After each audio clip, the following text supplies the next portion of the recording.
Hello everyone, स्वागत है एक बार फिर से आप सभी का आपके अपने YouTube channel state PCS hub में। हम यहाँ पे सॉल्व कर रहे हैं आर एग्ज़ाम के लिए टेस्ट सीरीज। ये ध्येय आईएएस द्वारा संचालित टेस्ट सीरीज है और अभी लेटेस्ट में जो टेस्ट हुआ है यानी कि ये 7वां टेस्ट है जिसको हम यहाँ पे सॉल्व कर रहे हैं। यहाँ पे जो सामान्य अध्ययन में करंट अफेयर्स जो है यह अप्रैल 2025 का दिया हुआ है और साथ ही ये न्यू पैटर्न बेस पे टेस्ट सीरीज है।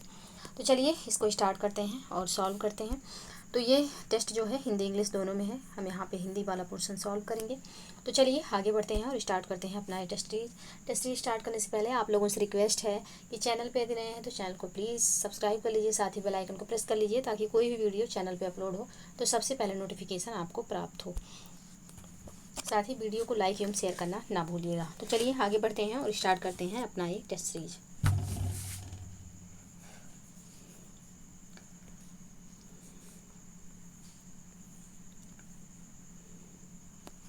तो यहाँ पे पहला जो प्रश्न है यह है कि निम्नलिखित में से कौन सा भारतीय उपग्रह मुख्य रूप से संचार यानी कि कम्युनिकेशन उद्देश्यों के लिए उपयोग किया जाता है। इनसैट 3A, कार्टोसैट 1, रीसैट 2 या फिर चंद्रयान 2। तो इसका जो सही आंसर हो जाएगा यह हो जाएगा इनसैट 3A। ऑप्शन ए यहाँ पे बिल्कुल सही आंसर होगा। तो इनसैट 3A इनसैट श्रृंखला का एक संचार उपग्रह है जिसका उपयोग टेलीकॉम, टेलीविज़न, प्रसारण आदि जैसे संचार कार्यों के लिए किया जाता है, जबकि कार्टोसैट और रीसैट पृथ्वी अवलोकन उपग्रह हैं और चंद्रयान 2 जो है अंतरिक्ष अन्वेषण मिशन है। तो ऑप्शन ए यहाँ पे सही आंसर हो जाएगा। नेक्स्ट प्रश्न है गगन के संबंध में निम्नलिखित कथनों पर विचार कीजिए। यह इसरो और भारतीय विमानपत्तन प्राधिकरण यानी कि AAI की एक संयुक्त पहल है। दूसरा कथन है कि यह केवल समुद्री अभियानों के लिए उपग्रह आधारित नेविगेशन सेवाएं प्रदान करता है। तो कौन सा कथन यहाँ पे सही है या फिर है? तो केवल पहला कथन सही है, दूसरा सही नहीं है। ऑप्शन ए यहाँ पे सही आंसर हो जाएगा, क्योंकि गगन जो है यह मुख्य रूप से नागरिक उड्डयन और वायु यातायात प्रबंधन के लिए उपग्रह आधारित नेविगेशन सेवाएं प्रदान करता है, ना कि केवल समुद्री अभियानों के लिए। तो यहाँ पे सिर्फ इसका जो सही आंसर हो जाएगा पहला सही हो जाएगा, दूसरा कथन यहाँ पे सही है, पहला बिल्कुल सही है, दूसरा कथन गलत हो जाएगा, पहला सही। तो इसका जो सही आंसर होगा ऑप्शन ए यहाँ पे सही आंसर हो जाएगा, क्योंकि यहाँ पे क्वेश्चन में सही पूछा गया है। नेक्स्ट प्रश्न है निम्नलिखित कथनों पर विचार कीजिए। विकास इंजन में क्रायोजेनिक ईंधन का प्रयोग होता है। दूसरा है कि इसे 1970 के दशक में नंबी नारायण और उनकी टीम ने विकसित किया था। तो इसका जो सही आंसर होगा क्या हो जाएगा? तो यहाँ पे केवल दूसरा कथन सही है कि ऑप्शन यहाँ पे दूसरा कथन सही है, पहला कथन सही नहीं है, क्योंकि ये उपयुक्त विकल्प चुनना है। तो ऑप्शन बी इसका सही आंसर हो जाएगा। विकास इंजन में क्रायोजेनिक नहीं द्रव ईंधन का जो है प्रयोग होता है। तो पहला कथन इसलिए गलत हो जाएगा क्योंकि यहाँ पे क्रायोजेनिक ईंधन के बारे में दिया हुआ है। और साथ ही नबी नारायण और उनकी टीम ने 1970 के दशक में इसे विकसित किया था। तो दूसरा कथन बिल्कुल सही है, तो ऑप्शन 20 का सही आंसर हो जाएगा। नेक्स्ट प्रश्न है स्माइलिंग बुद्धा ऑपरेशन किससे संबंधित है?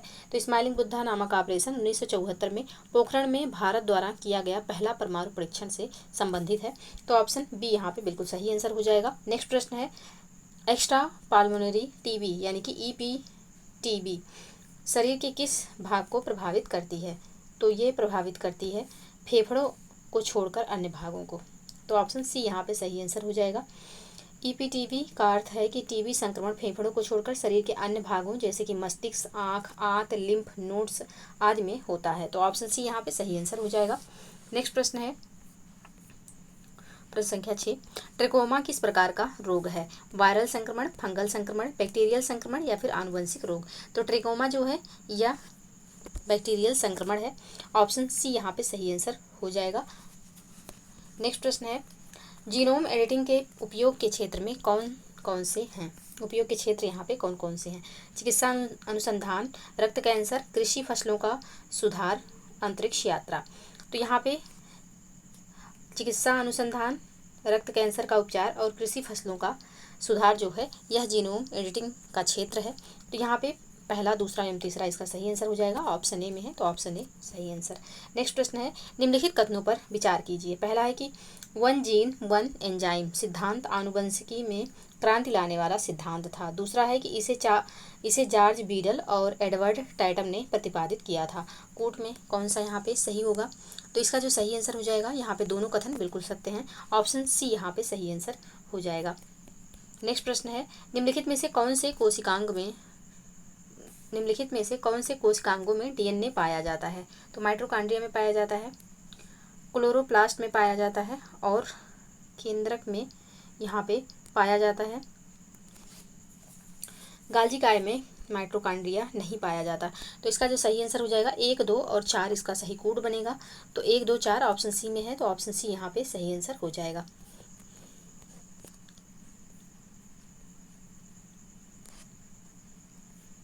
नेक्स्ट प्रश्न है, निम्न कथनों पर विचार कीजिए। टेरिडोफाइट्स में बीज होते हैं, जिम्नोस्पर्म में बीज नग्न होते हैं। कौन सा कथन यहाँ पे सही है? तो पहला कथन गलत है, सिर्फ दूसरा कथन सही है, तो ऑप्शन बी इसका सही आंसर हो जाएगा। टेरिडोफाइट्स में बीज नहीं होते हैं, वे बीज रहित पौधे होते हैं और साथ ही संवहनीय पौधे हैं ये। तो दूसरा कथन सही है, पहला गलत हो जाएगा, तो ऑप्शन बी यहाँ पे सही आंसर होगा। नेक्स्ट प्रश्न है कथन कारण से संबंधित। कथन है कवक में प्लास्टिड नहीं पाए जाते, कारण है कि कवक प्रकाश संश्लेषण नहीं करते। तो यहाँ पे कौन सा इसका सही आंसर होगा? तो यहाँ पे कथन एवं कारण दोनों सही है और व्याख्या भी कर रहा है, तो ऑप्शन ए इसका सही आंसर हो जाएगा। कवक विषमपोषी होते हैं, अर्थात ये स्वयं भोजन नहीं बना सकते, इसलिए इनमें प्लास्टिड जिसे क्लोरोप्लास्ट नहीं होते हैं। चूँकि वे प्रकाश संश्लेषण नहीं करते, इसलिए उन्हें प्लास्टिड की आवश्यकता नहीं होती है। तो ऑप्शन ए यहाँ पे सही आंसर हो जाएगा। नेक्स्ट प्रश्न है, सूची 1 को सूची 2 से सुमेलित करना है। एक तरफ सूची 1 में संरचना दिया हुआ, सूची 2 में उदाहरण है। कंद, तो कंद जो है यह होता है आलू। आलू जो है यह कंद है एक। और शल्ककंद, तो शल्ककंद लहसुन और प्याज हो जाएगा, तो यहाँ पे प्याज दिया हुआ है, तो बी का हो जाएगा पहला। और घनकंद यानी कि कॉर्म, तो कॉर्म क्या होता है? तो ये हो जाएगा अरबी, जिसको घुइयाँ भी बोलते हैं। परकंद जो है ये हो जाएगा हल्दी, तो यहाँ पे डी का हो जाएगा चौथा। तो इसका जो सही कोट होगा 2, 1, 3, 4 हो जाएगा। तो 2, 1, 3, 4 ऑप्शन ए में है, ऑप्शन ए यहाँ पे बिल्कुल सही आंसर।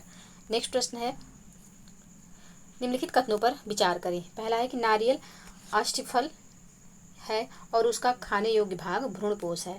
दूसरा कथन है कि अनार का खाने योग्य भाग बीज चोल होता है। तीसरा है कि केला एक बेरी फल है और उसका खाने योग्य भाग मध्य व अंतः फलभित्ति होते हैं। चौथा है कि आम में खाने योग्य भाग पुष्पासन होता है।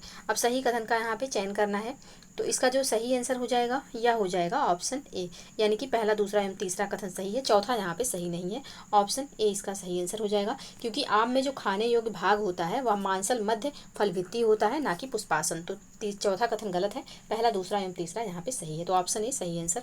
नेक्स्ट प्रश्न है, निम्नलिखित कथनों में से कौन सही है? पहला है कि नींबू में डाइवैक रोग कॉपर की कमी से होता है। दूसरा कथन है कि फूलगोभी में बटनिंग नाइट्रोजन की अधिकता से होता है।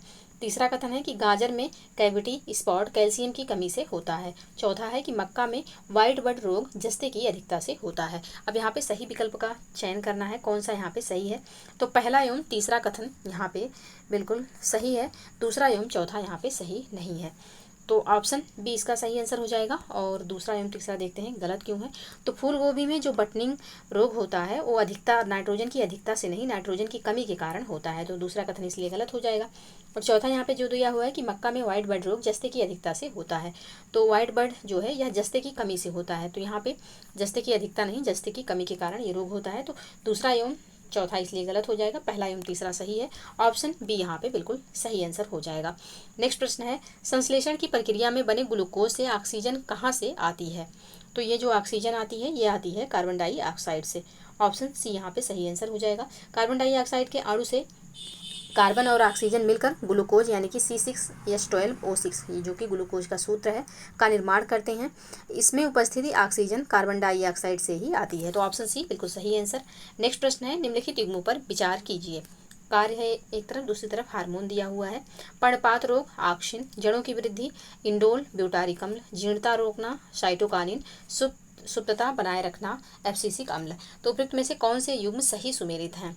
तो इसमें जो युग्म सही सुमेलित हैं ये चार के चारों युग्म बिल्कुल सही सुमेलित हैं, ऑप्शन ए इसका सही आंसर हो जाएगा। नेक्स्ट प्रश्न है, सूचकांक और जारीकर्ता संस्थान दिया हुआ है, इंपॉर्टेंट है। Ease of doing business index किसके द्वारा जारी किया जाता है? तो ease of doing business index जो है यह विश्व बैंक एवं अंतर्राष्ट्रीय वित्त निगम के द्वारा जारी किया जाता है। तो पहला यहाँ पे सही सुमेलित नहीं है क्योंकि IIMF दिया हुआ है, IMF दिया हुआ है। और वैश्विक लैंगिक अंतराल सूचकांक जो है विश्व आर्थिक मंच द्वारा जारी किया जाता है, बिल्कुल सही है। और विश्व प्रसन्नता सूचकांक संयुक्त राष्ट्र सतत विकास समाधान नेटवर्क द्वारा जारी किया जाता है, तो ये भी बिल्कुल सही सुमेलित है। पहला जो यहाँ पे दिया हुआ है कि ease of doing business index IMF, तो गलत दिया हुआ है। इसका जो जारी करता है वह विश्व बैंक है, तो यहाँ पे पहला गलत है, दूसरा एवं तीसरा सही है, तो ऑप्शन बी इसका सही आंसर हो जाएगा। नेक्स्ट प्रश्न है, निम्नलिखित अंतर्राष्ट्रीय संस्थाओं को उनके स्थापना वर्ष के कालानुक्रम में व्यवस्थित कीजिए। तो यहाँ पे आसियान, तो आसियान की स्थापना जो है 1967 में हुई। एशियाई विकास बैंक यानी कि ADB, तो ADB की स्थापना जो हुई ये हुई है 1966 में। बिमस्टेक, तो बिमस्टेक की स्थापना 1997 में हुई।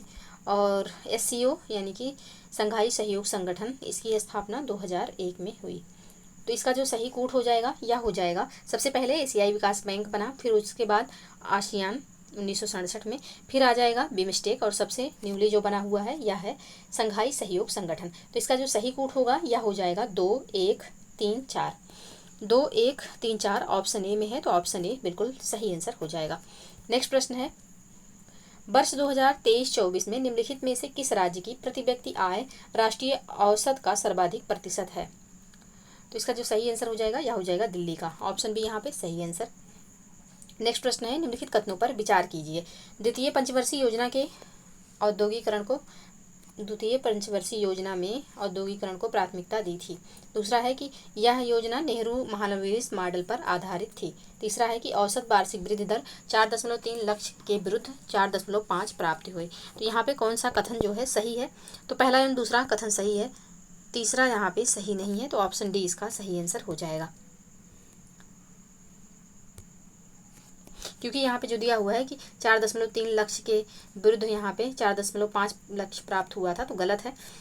इसका जो लक्ष्य निर्धारित किया गया था उससे कम ही प्राप्त हुआ था, तो यहाँ पे ऑप्शन डी इसका सही आंसर हो जाएगा। नेक्स्ट प्रश्न है, निम्नलिखित सरकारी नीतियों का उनके आर्थिक प्रभाव से सही रूप में मिलान कीजिए। एक तरफ नीति है, दूसरी तरफ प्रभाव दिया हुआ है। तो यहाँ पे हीनार्थ प्रबंधन, तो यह व्यय पर नियंत्रण ना होने से राजकोषीय घाटा उत्पन्न होता है इससे, तो ए का हो जाएगा पहला। और साथ ही अतिरिक्त मुद्रा निर्गमन, तो अतिरिक्त मुद्रा निर्गमन से जो होता है केंद्रीय बैंक द्वारा अधिशेष नोट छापना, जिससे मुद्रा आपूर्ति बढ़ती है, तो यहाँ पे बी का हो जाएगा दूसरा, मुद्रा आपूर्ति बढ़ती है। उदार ऋण एवं साख नीति, तो उदार ऋण एवं साख नीति से मांग में तीव्र वृद्धि होती है, तो सी का यहाँ पे तीसरा हो जाएगा। और युद्ध जनित अनुत्पादक व्यय, इससे जो है उत्पादन में कमी आती है, तो डी का हो जाएगा यहाँ पे चौथा। तो इसका जो सही कोट हो जाएगा 1 2 3 4 हो जाएगा, जो कि ऑप्शन ए में दिया हुआ है, तो ऑप्शन ए इसका सही कोट हो जाएगा, यानी कि सही आंसर। नेक्स्ट प्रश्न है, निम्नलिखित कथनों पर विचार कीजिए। गरीबी हटाओ का नारा 5वीं योजना के दौरान दिया गया था। दूसरा है कि भोजन, काम और उत्पादन का नारा 6ठी योजना में दिया गया था। तीसरा है कि 11वीं योजना का ध्येय तीव्रतर और अधिक समावेशी विकास था। तो यहाँ पे कौन सा कथन जो है यह सही है? तो इसका जो सही आंसर हो जाएगा यह हो जाएगा ऑप्शन सी, यानी कि पहला एवं तीसरा कथन सही है, दूसरा यहाँ पे सही नहीं है, तो ऑप्शन सी यहाँ पे सही आंसर होगा। नेक्स्ट प्रश्न है, कथन कारण से संबंधित है। कथन है, मुद्रास्फीति से सार्वजनिक व्यय में वृद्धि होती है। कारण है कि सरकार को सेवाओं व निर्माण लागतों के लिए अधिक भुगतान करना पड़ता है। तो इसका जो सही आंसर होगा क्या हो जाएगा? तो इसका जो यहाँ पे सही आंसर होगा यह हो जाएगा ऑप्शन ए, यानी कि कथन कारण दोनों सही और व्याख्या भी कर रहा है, ऑप्शन ए यहाँ पे सही आंसर। नेक्स्ट प्रश्न है, निम्नलिखित युग्मों में से कौन सा एक सही सुमेलित है? एक तरफ बैंक है, दूसरी तरफ स्थापना वर्ष दिया हुआ है, कौन सा एक इसमें से सही सुमेलित है यह पूछा गया है। तो अवध कमर्शियल बैंक ये 1894 में नहीं 1881 में बना था। पंजाब नेशनल बैंक, तो पंजाब नेशनल बैंक 1894 में 1894 में। बैंक ऑफ हिंदुस्तान, तो बैंक ऑफ हिंदुस्तान जो है यह 1770 में ही बना था, बिल्कुल सही है।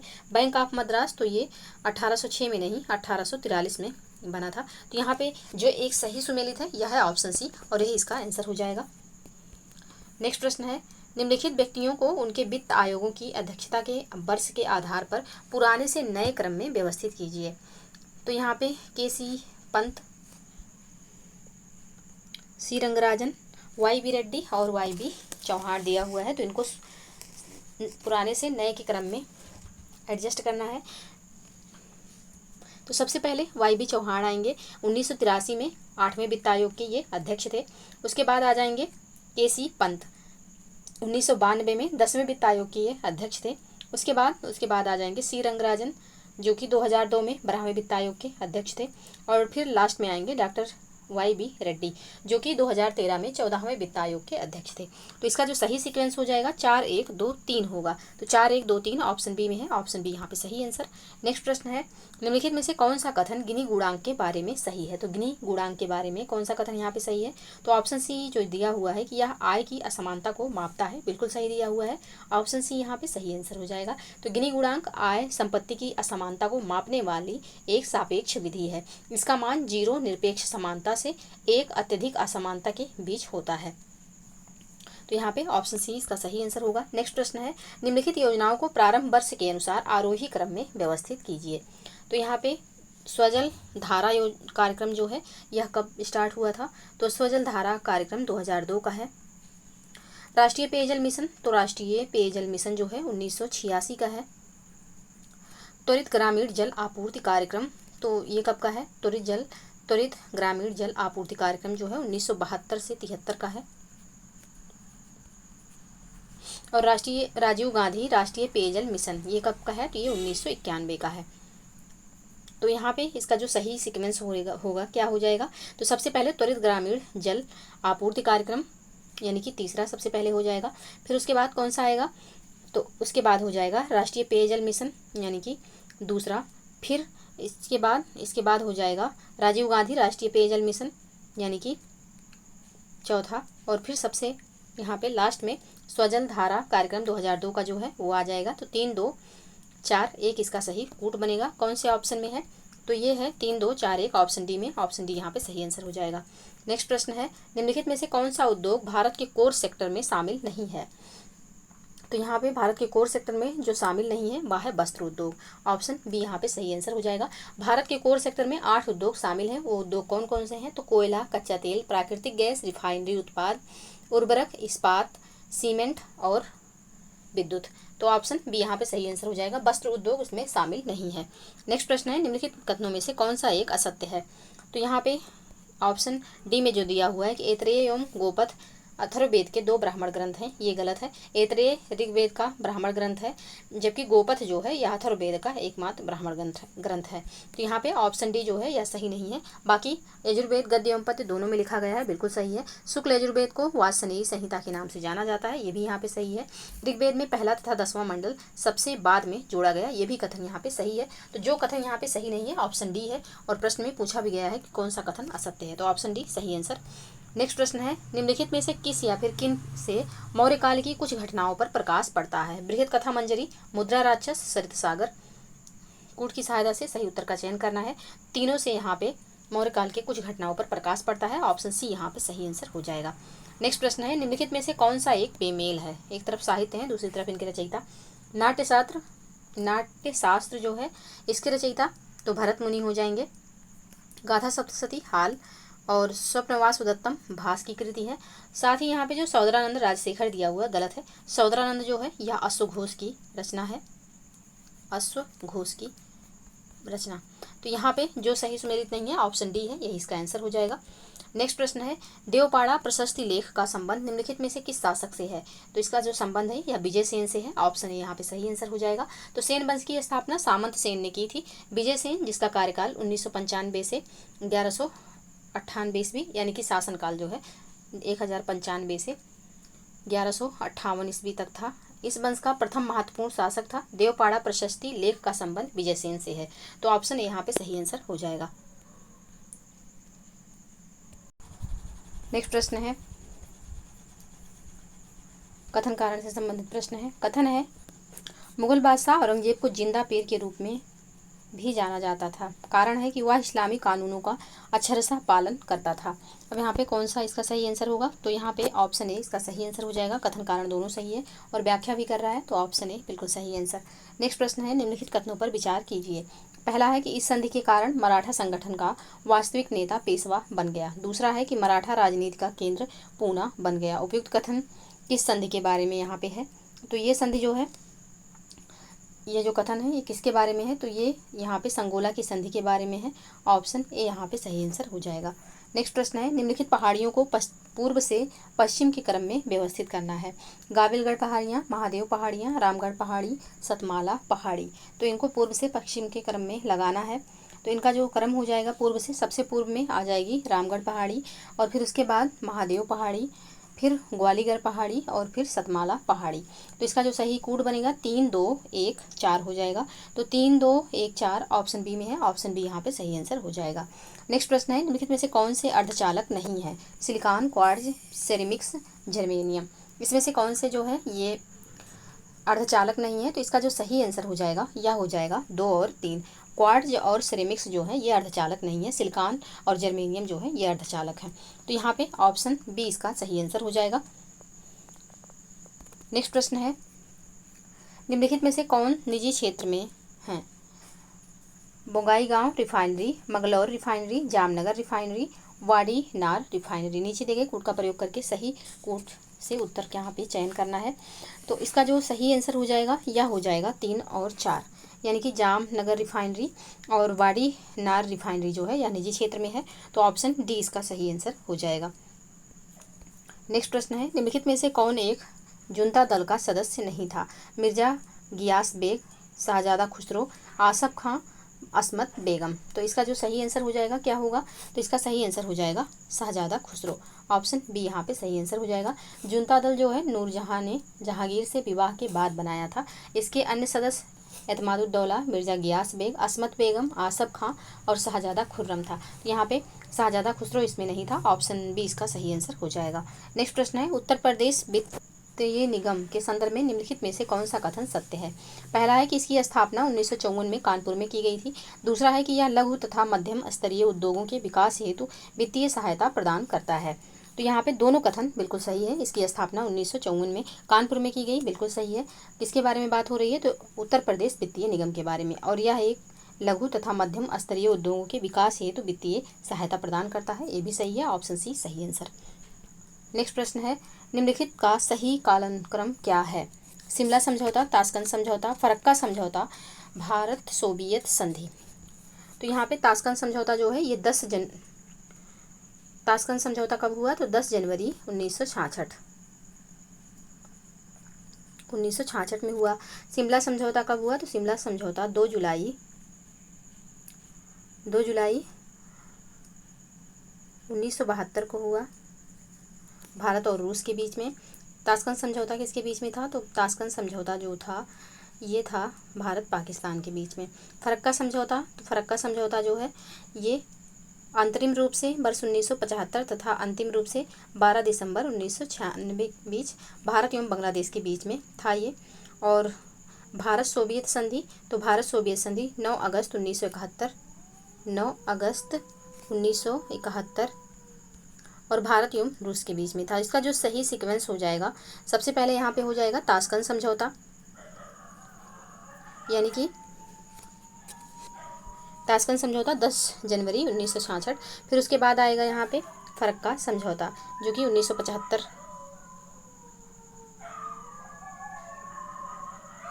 नहीं, सबसे पहले यहाँ पे ताशकंद समझौता हो जाएगा, फिर फरक्का समझौता, और फिर शिमला समझौता, और फिर सबसे लास्ट में यहाँ पे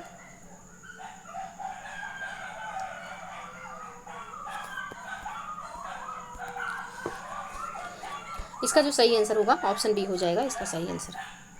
नेक्स्ट प्रश्न है, उत्तर प्रदेश के बुंदेलखंड के पश्चिमी भाग में काली मृदा का विस्तार है। यह क्षेत्र विस्तार है, तो यह क्षेत्र जो विस्तार है यह है मालवा पठार का। ऑप्शन ए यहाँ पे सही आंसर हो जाएगा। नेक्स्ट प्रश्न है, एक तरफ ताल या फिर झील दिया हुआ है, दूसरी तरफ स्थान। देवरिया ताल, देवरिया, कीठन ताल आगरा, गोमती ताल पीलीभीत, पयाग झील अयोध्या। तो कौन सा यहाँ पे जो है सही युग्म है? तो कीठम ताल आगरा बिल्कुल सही सुमेलित है, और गोमती ताल पीलीभीत बिल्कुल सही है। देवरिया ताल जो है यह कन्नौज में है, कन्नौज में है देवरिया ताल। और पयाग झील, तो पयाग झील जो है यह बहराइच में है। तो यहाँ पे पहला एवं चौथा सही सुमेलित नहीं है, दूसरा तीसरा यहाँ पे सही सुमेलित है। तो ऑप्शन डी इसका सही आंसर हो जाएगा। नेक्स्ट प्रश्न है, यूपी किसान सभा की स्थापना हुई थी। तो यूपी किसान सभा की जो स्थापना हुई थी ये फरवरी 1918 में हुई थी। फरवरी 1918 में मदन मोहन मालवीय, गौरी शंकर मिश्र एवं इंद्र नारायण द्विवेदी के प्रयासों से यूपी किसान सभा की स्थापना हुई थी। ऑप्शन ए यहाँ पे सही आंसर हो जाएगा। नेक्स्ट प्रश्न है, वायुमंडल की परतों को ऊंचाई के अनुसार उनका सही आरोही क्रम है। तो इनका जो सही आरोही क्रम हो जाएगा क्या होगा? तो यहाँ पे जो ऑप्शन दिया हुआ है स्ट्रेटोस्फीयर, ट्रोपोस्फीयर, मेसोस्फीयर, थर्मोस्फीयर। दूसरा है mesosphere, stratosphere, troposphere, thermosphere, thermosphere, mesosphere, stratosphere, ट्रोपो। तो यहाँ पे सबसे पहले ट्रोपोस्फीयर आना चाहिए, और किसी भी ऑप्शन में ट्रोपोस्फीयर यानी कि क्षोभ मंडल नहीं है। तो इसका जो सही सीक्वेंस हो जाएगा, सबसे पहले आएगी ट्रोपोस्फीयर सबसे निचली परत, क्षोभ मंडल जिसको कहते हैं, उसके बाद स्ट्रेटोस्फीयर जिसको समताप मंडल कहते हैं, उसके बाद मेसोस्फीयर जिसको मध्य मंडल कहा जाता है, और उसके बाद आएगी थर्मोस्फीयर जिसको ताप मंडल कहा जाता है। तो यहाँ पे इसका जो सही सीक्वेंस होगा यह हो जाएगा क्षोभ मंडल, समताप मंडल, मध्य मंडल और ताप मंडल। तो यहाँ पे इसमें से कोई नहीं, यानी कि उपरोक्त में से कोई नहीं, कोई यहाँ पे सही नहीं है। तो ऑप्शन डी इसका सही आंसर हो जाएगा। नेक्स्ट प्रश्न है, निम्नलिखित में से कौन एक प्रशांत महासागर की गर्म जलधारा है? क्यूराइल धारा, सुसीमा धारा, हम्बोल्ट धारा या फिर कैलिफोर्निया धारा। तो इसका जो सही आंसर हो जाएगा यह हो जाएगा सुसीमा धारा। ऑप्शन बी यहाँ पे सही आंसर हो जाएगा। तो महासागरीय धारा समुद्री जल की एक क्षैतिज गति है जो पृथ्वी के आवर्तन, तापमान में भिन्नता, घनत्व में भिन्नता, वायुदाब से उत्पन्न होती है। सुसीमा धारा प्रशांत महासागर की गर्म जलधारा है। प्रश्न में उल्लिखित अन्य महासागरीय धाराएं जो हैं ये ठंडी हैं, यानी कि क्यूराइल भी ठंडी है, हम्बोल्ट जिसको पेरू की धारा भी कहा जाता है ये भी ठंडी है, और कैलिफोर्निया धारा जो है ये भी ठंडी जलधारा है। तो ऑप्शन बी यहाँ पे सही आंसर हो जाएगा। महासागरों का निम्नलिखित में से कौन सा भाग जीवाश्म ईंधन का स्रोत है? तो महाद्वीपीय शेल्फ जो है यह जीवाश्म ईंधन का ईंधनों का स्रोत है। ऑप्शन डी यहाँ पे सही आंसर हो जाएगा। तो महाद्वीपीय शेल्फ प्रत्येक महाद्वीप का विस्तृत सीमांत क्षेत्र होता है। यह महासागर का सबसे उथला भाग है। इसका ढाल जो है यह 1 डिग्री से कम होता है। इसकी औसत चौड़ाई जो है यह 80 किलोमीटर तथा गहराई 30 मीटर से 600 मीटर तक होती है। महाद्वीपीय शेल्फों पर लंबे समय तक प्राप्त स्थूल तलछटी अवसाद जीवाश्म ईंधनों से स्रोत बनते हैं, जीवाश्म ईंधनों के ये स्रोत बनते हैं। तो ऑप्शन डी यहाँ पे सही आंसर हो जाएगा। नेक्स्ट प्रश्न है, कथन कारण से कथन है कि पूर्णमासी या अमावस्या को दीर्घ ज्वर का अनुभव होता है। कारण है कि सिजगी की स्थिति में जब सूर्य, पृथ्वी तथा चंद्रमा एक सीधी रेखा में होते हैं तो उनकी सम्मिलित गुरुत्वाकर्षण शक्ति के परिणाम स्वरूप दीर्घ ज्वर का अनुभव किया जाता है। कौन सा कथन यहाँ पे सही है? तो ऑप्शन ए यहाँ पे सही हो जाएगा। कथन कारण दोनों सही है, व्याख्या भी कर रहा है। ऑप्शन ए बिल्कुल सही आंसर। नेक्स्ट प्रश्न है, शीतोष्ण कटिबंधीय चक्रवातों में शीत वाताग्रों के सहारे मुख्यतः वर्षा किस प्रकार के बादलों से होती है? तो इसमें जो वर्षा होती है यह होती है कपासी बरसी मेघों के सहारे। ऑप्शन जो इसका हो जाएगा ऑप्शन बी यहाँ पे, यानी कि क्यूमुलो निम्बस क्लाउड के माध्यम से होती है। ऑप्शन बी यहाँ पे सही आंसर होगा। नेक्स्ट प्रश्न है, उद्योग की अवस्थिति के संबंध में न्यूनतम परिवहन लागत का सिद्धांत निम्नलिखित में से किसके द्वारा दिया गया था? तो न्यूनतम परिवहन लागत का जो सिद्धांत दिया गया था वेबर के द्वारा दिया गया था 1909 में। ऑप्शन सी इसका सही आंसर हो जाएगा। नेक्स्ट प्रश्न है, निम्नलिखित युग्मों में से कौन एक सुमेलित नहीं है? एक तरफ क्षेत्र है, दूसरी तरफ खनिज दिया हुआ है। चिहुआ हुआ चांदी के लिए फेमस है, मैक्सिको का क्षेत्र है, इसको चांदी की राजधानी भी कहा जाता है। और मैक्सिको याद रखिएगा, मैक्सिको का ये क्षेत्र है। पेनांग द्वीप, तो पेनांग द्वीप टिन के लिए फेमस है और मलेशिया का ये क्षेत्र है। पिलवारा लौह अयस्क, तो पिलवारा जो है ऑस्ट्रेलिया का क्षेत्र है और लौह अयस्क के लिए फेमस है। और बिट वाटसर रैंड जो है यह हीरा यहाँ पे दिया हुआ है, तो ये सोना के लिए फेमस है, हीरा के लिए नहीं। तो यहाँ पे पूछा गया कौन सा सुमेलित नहीं है, तो ऑप्शन डी यहाँ पे सुमेलित नहीं है, यही इसका आंसर हो जाएगा। Option D. हीरा के लिए किम्बरले खान जो है दक्षिण अफ्रीका की, वो फेमस है। तो यहाँ पे ऑप्शन डी इसका सही आंसर हो जाएगा। नेक्स्ट प्रश्न है, किस एक्ट के द्वारा पहली बार कंपनी के प्रशासनिक और राजनीतिक कार्यों को मान्यता मिली? तो ये मिली है 1773 के रेगुलेटिंग एक्ट के द्वारा। ऑप्शन ए सही आंसर। नेक्स्ट प्रश्न है, निम्नलिखित में से कौन से अधिकार केवल भारतीय नागरिकों को प्राप्त हैं, विदेशियों को नहीं? तो यहाँ पे अभिव्यक्ति की स्वतंत्रता, विधि के समक्ष समता का अधिकार, प्राण एवं दैहिक स्वतंत्रता का संरक्षण, अल्पसंख्यकों को शिक्षा एवं संस्कृत संबंधी अधिकार। तो केवल नागरिकों को यहाँ पे अभिव्यक्ति की स्वतंत्रता का अधिकार है और अल्पसंख्यकों को शिक्षा एवं संस्कृति संबंधी अधिकार है। तो यहाँ पे पहला एवं चौथा जो दिया हुआ है केवल भारतीय नागरिकों को है, विदेशियों को नहीं है। तो इसका आंसर हो जाएगा ऑप्शन डी। नेक्स्ट प्रश्न है, मूल कर्तव्य के संदर्भ में निम्नलिखित कथनों पर विचार कीजिए। मौलिक कर्तव्यों को परिवर्तित करने के लिए विधायी प्रक्रिया का उल्लेख नहीं है। दूसरा है कि संविधान में मौलिक कर्तव्य 42वें संविधान संशोधन अधिनियम 1978 द्वारा जोड़े गए। तो कौन सा इसका सही आंसर हो जाएगा? यहाँ पे इसका जो सही आंसर होगा यह हो जाएगा ऑप्शन ए। केवल यहाँ पे पहला कथन सही है। तो मूल कर्तव्य भारतीय संविधान में स्वर्ण सिंह समिति की सिफारिश पर 42वें संविधान संशोधन 1978 द्वारा जोड़ा गया। अतः कथन जो है, कथन दूसरा यहाँ पे सही हो जाएगा, क्योंकि मौलिक कर्तव्य को परिवर्तित करने के लिए किसी विधायी प्रक्रिया का उल्लेख नहीं है। नागरिक इस कर्तव्य का पालन करने के लिए नैतिक रूप से बाध्य है। तो विधायी प्रक्रिया का उल्लेख नहीं है, इसलिए यहाँ पे दूसरा कथन भी सही हो जाएगा। पहला दूसरा दोनों सही है, तो ऑप्शन सी इसका सही आंसर हो जाएगा। नेक्स्ट प्रश्न है, निम्नलिखित में से किसने कहा कि भारतीय संविधान भाषा और वस्तु दोनों की तरह से 1935 के अधिनियम की नकल है? किसने कहा था ये? तो ये कहा गया है एन श्रीनिवासन के द्वारा। ऑप्शन सी यहाँ पे सही आंसर हो जाएगा। नेक्स्ट प्रश्न है, निम्नलिखित वादों में से किस एक में यह कहा गया कि पंथ निरपेक्षतावाद एवं संघवाद भारतीय संविधान के मूल लक्षण हैं? तो ये कहा गया है केशवानंद भारतीवाद में, जो कि 1973 का था। तो ऑप्शन ए यहाँ पे सही आंसर हो जाएगा। केशवानंद भारतीवाद में उच्चतम न्यायालय द्वारा संविधान के आधारभूत ढांचे के व्याख्या की गई। इसी वाद में पंथ निरपेक्षतावाद एवं संघवाद को भारतीय संविधान का मूलभूत लक्ष्य माना गया। ऑप्शन ए सही आंसर।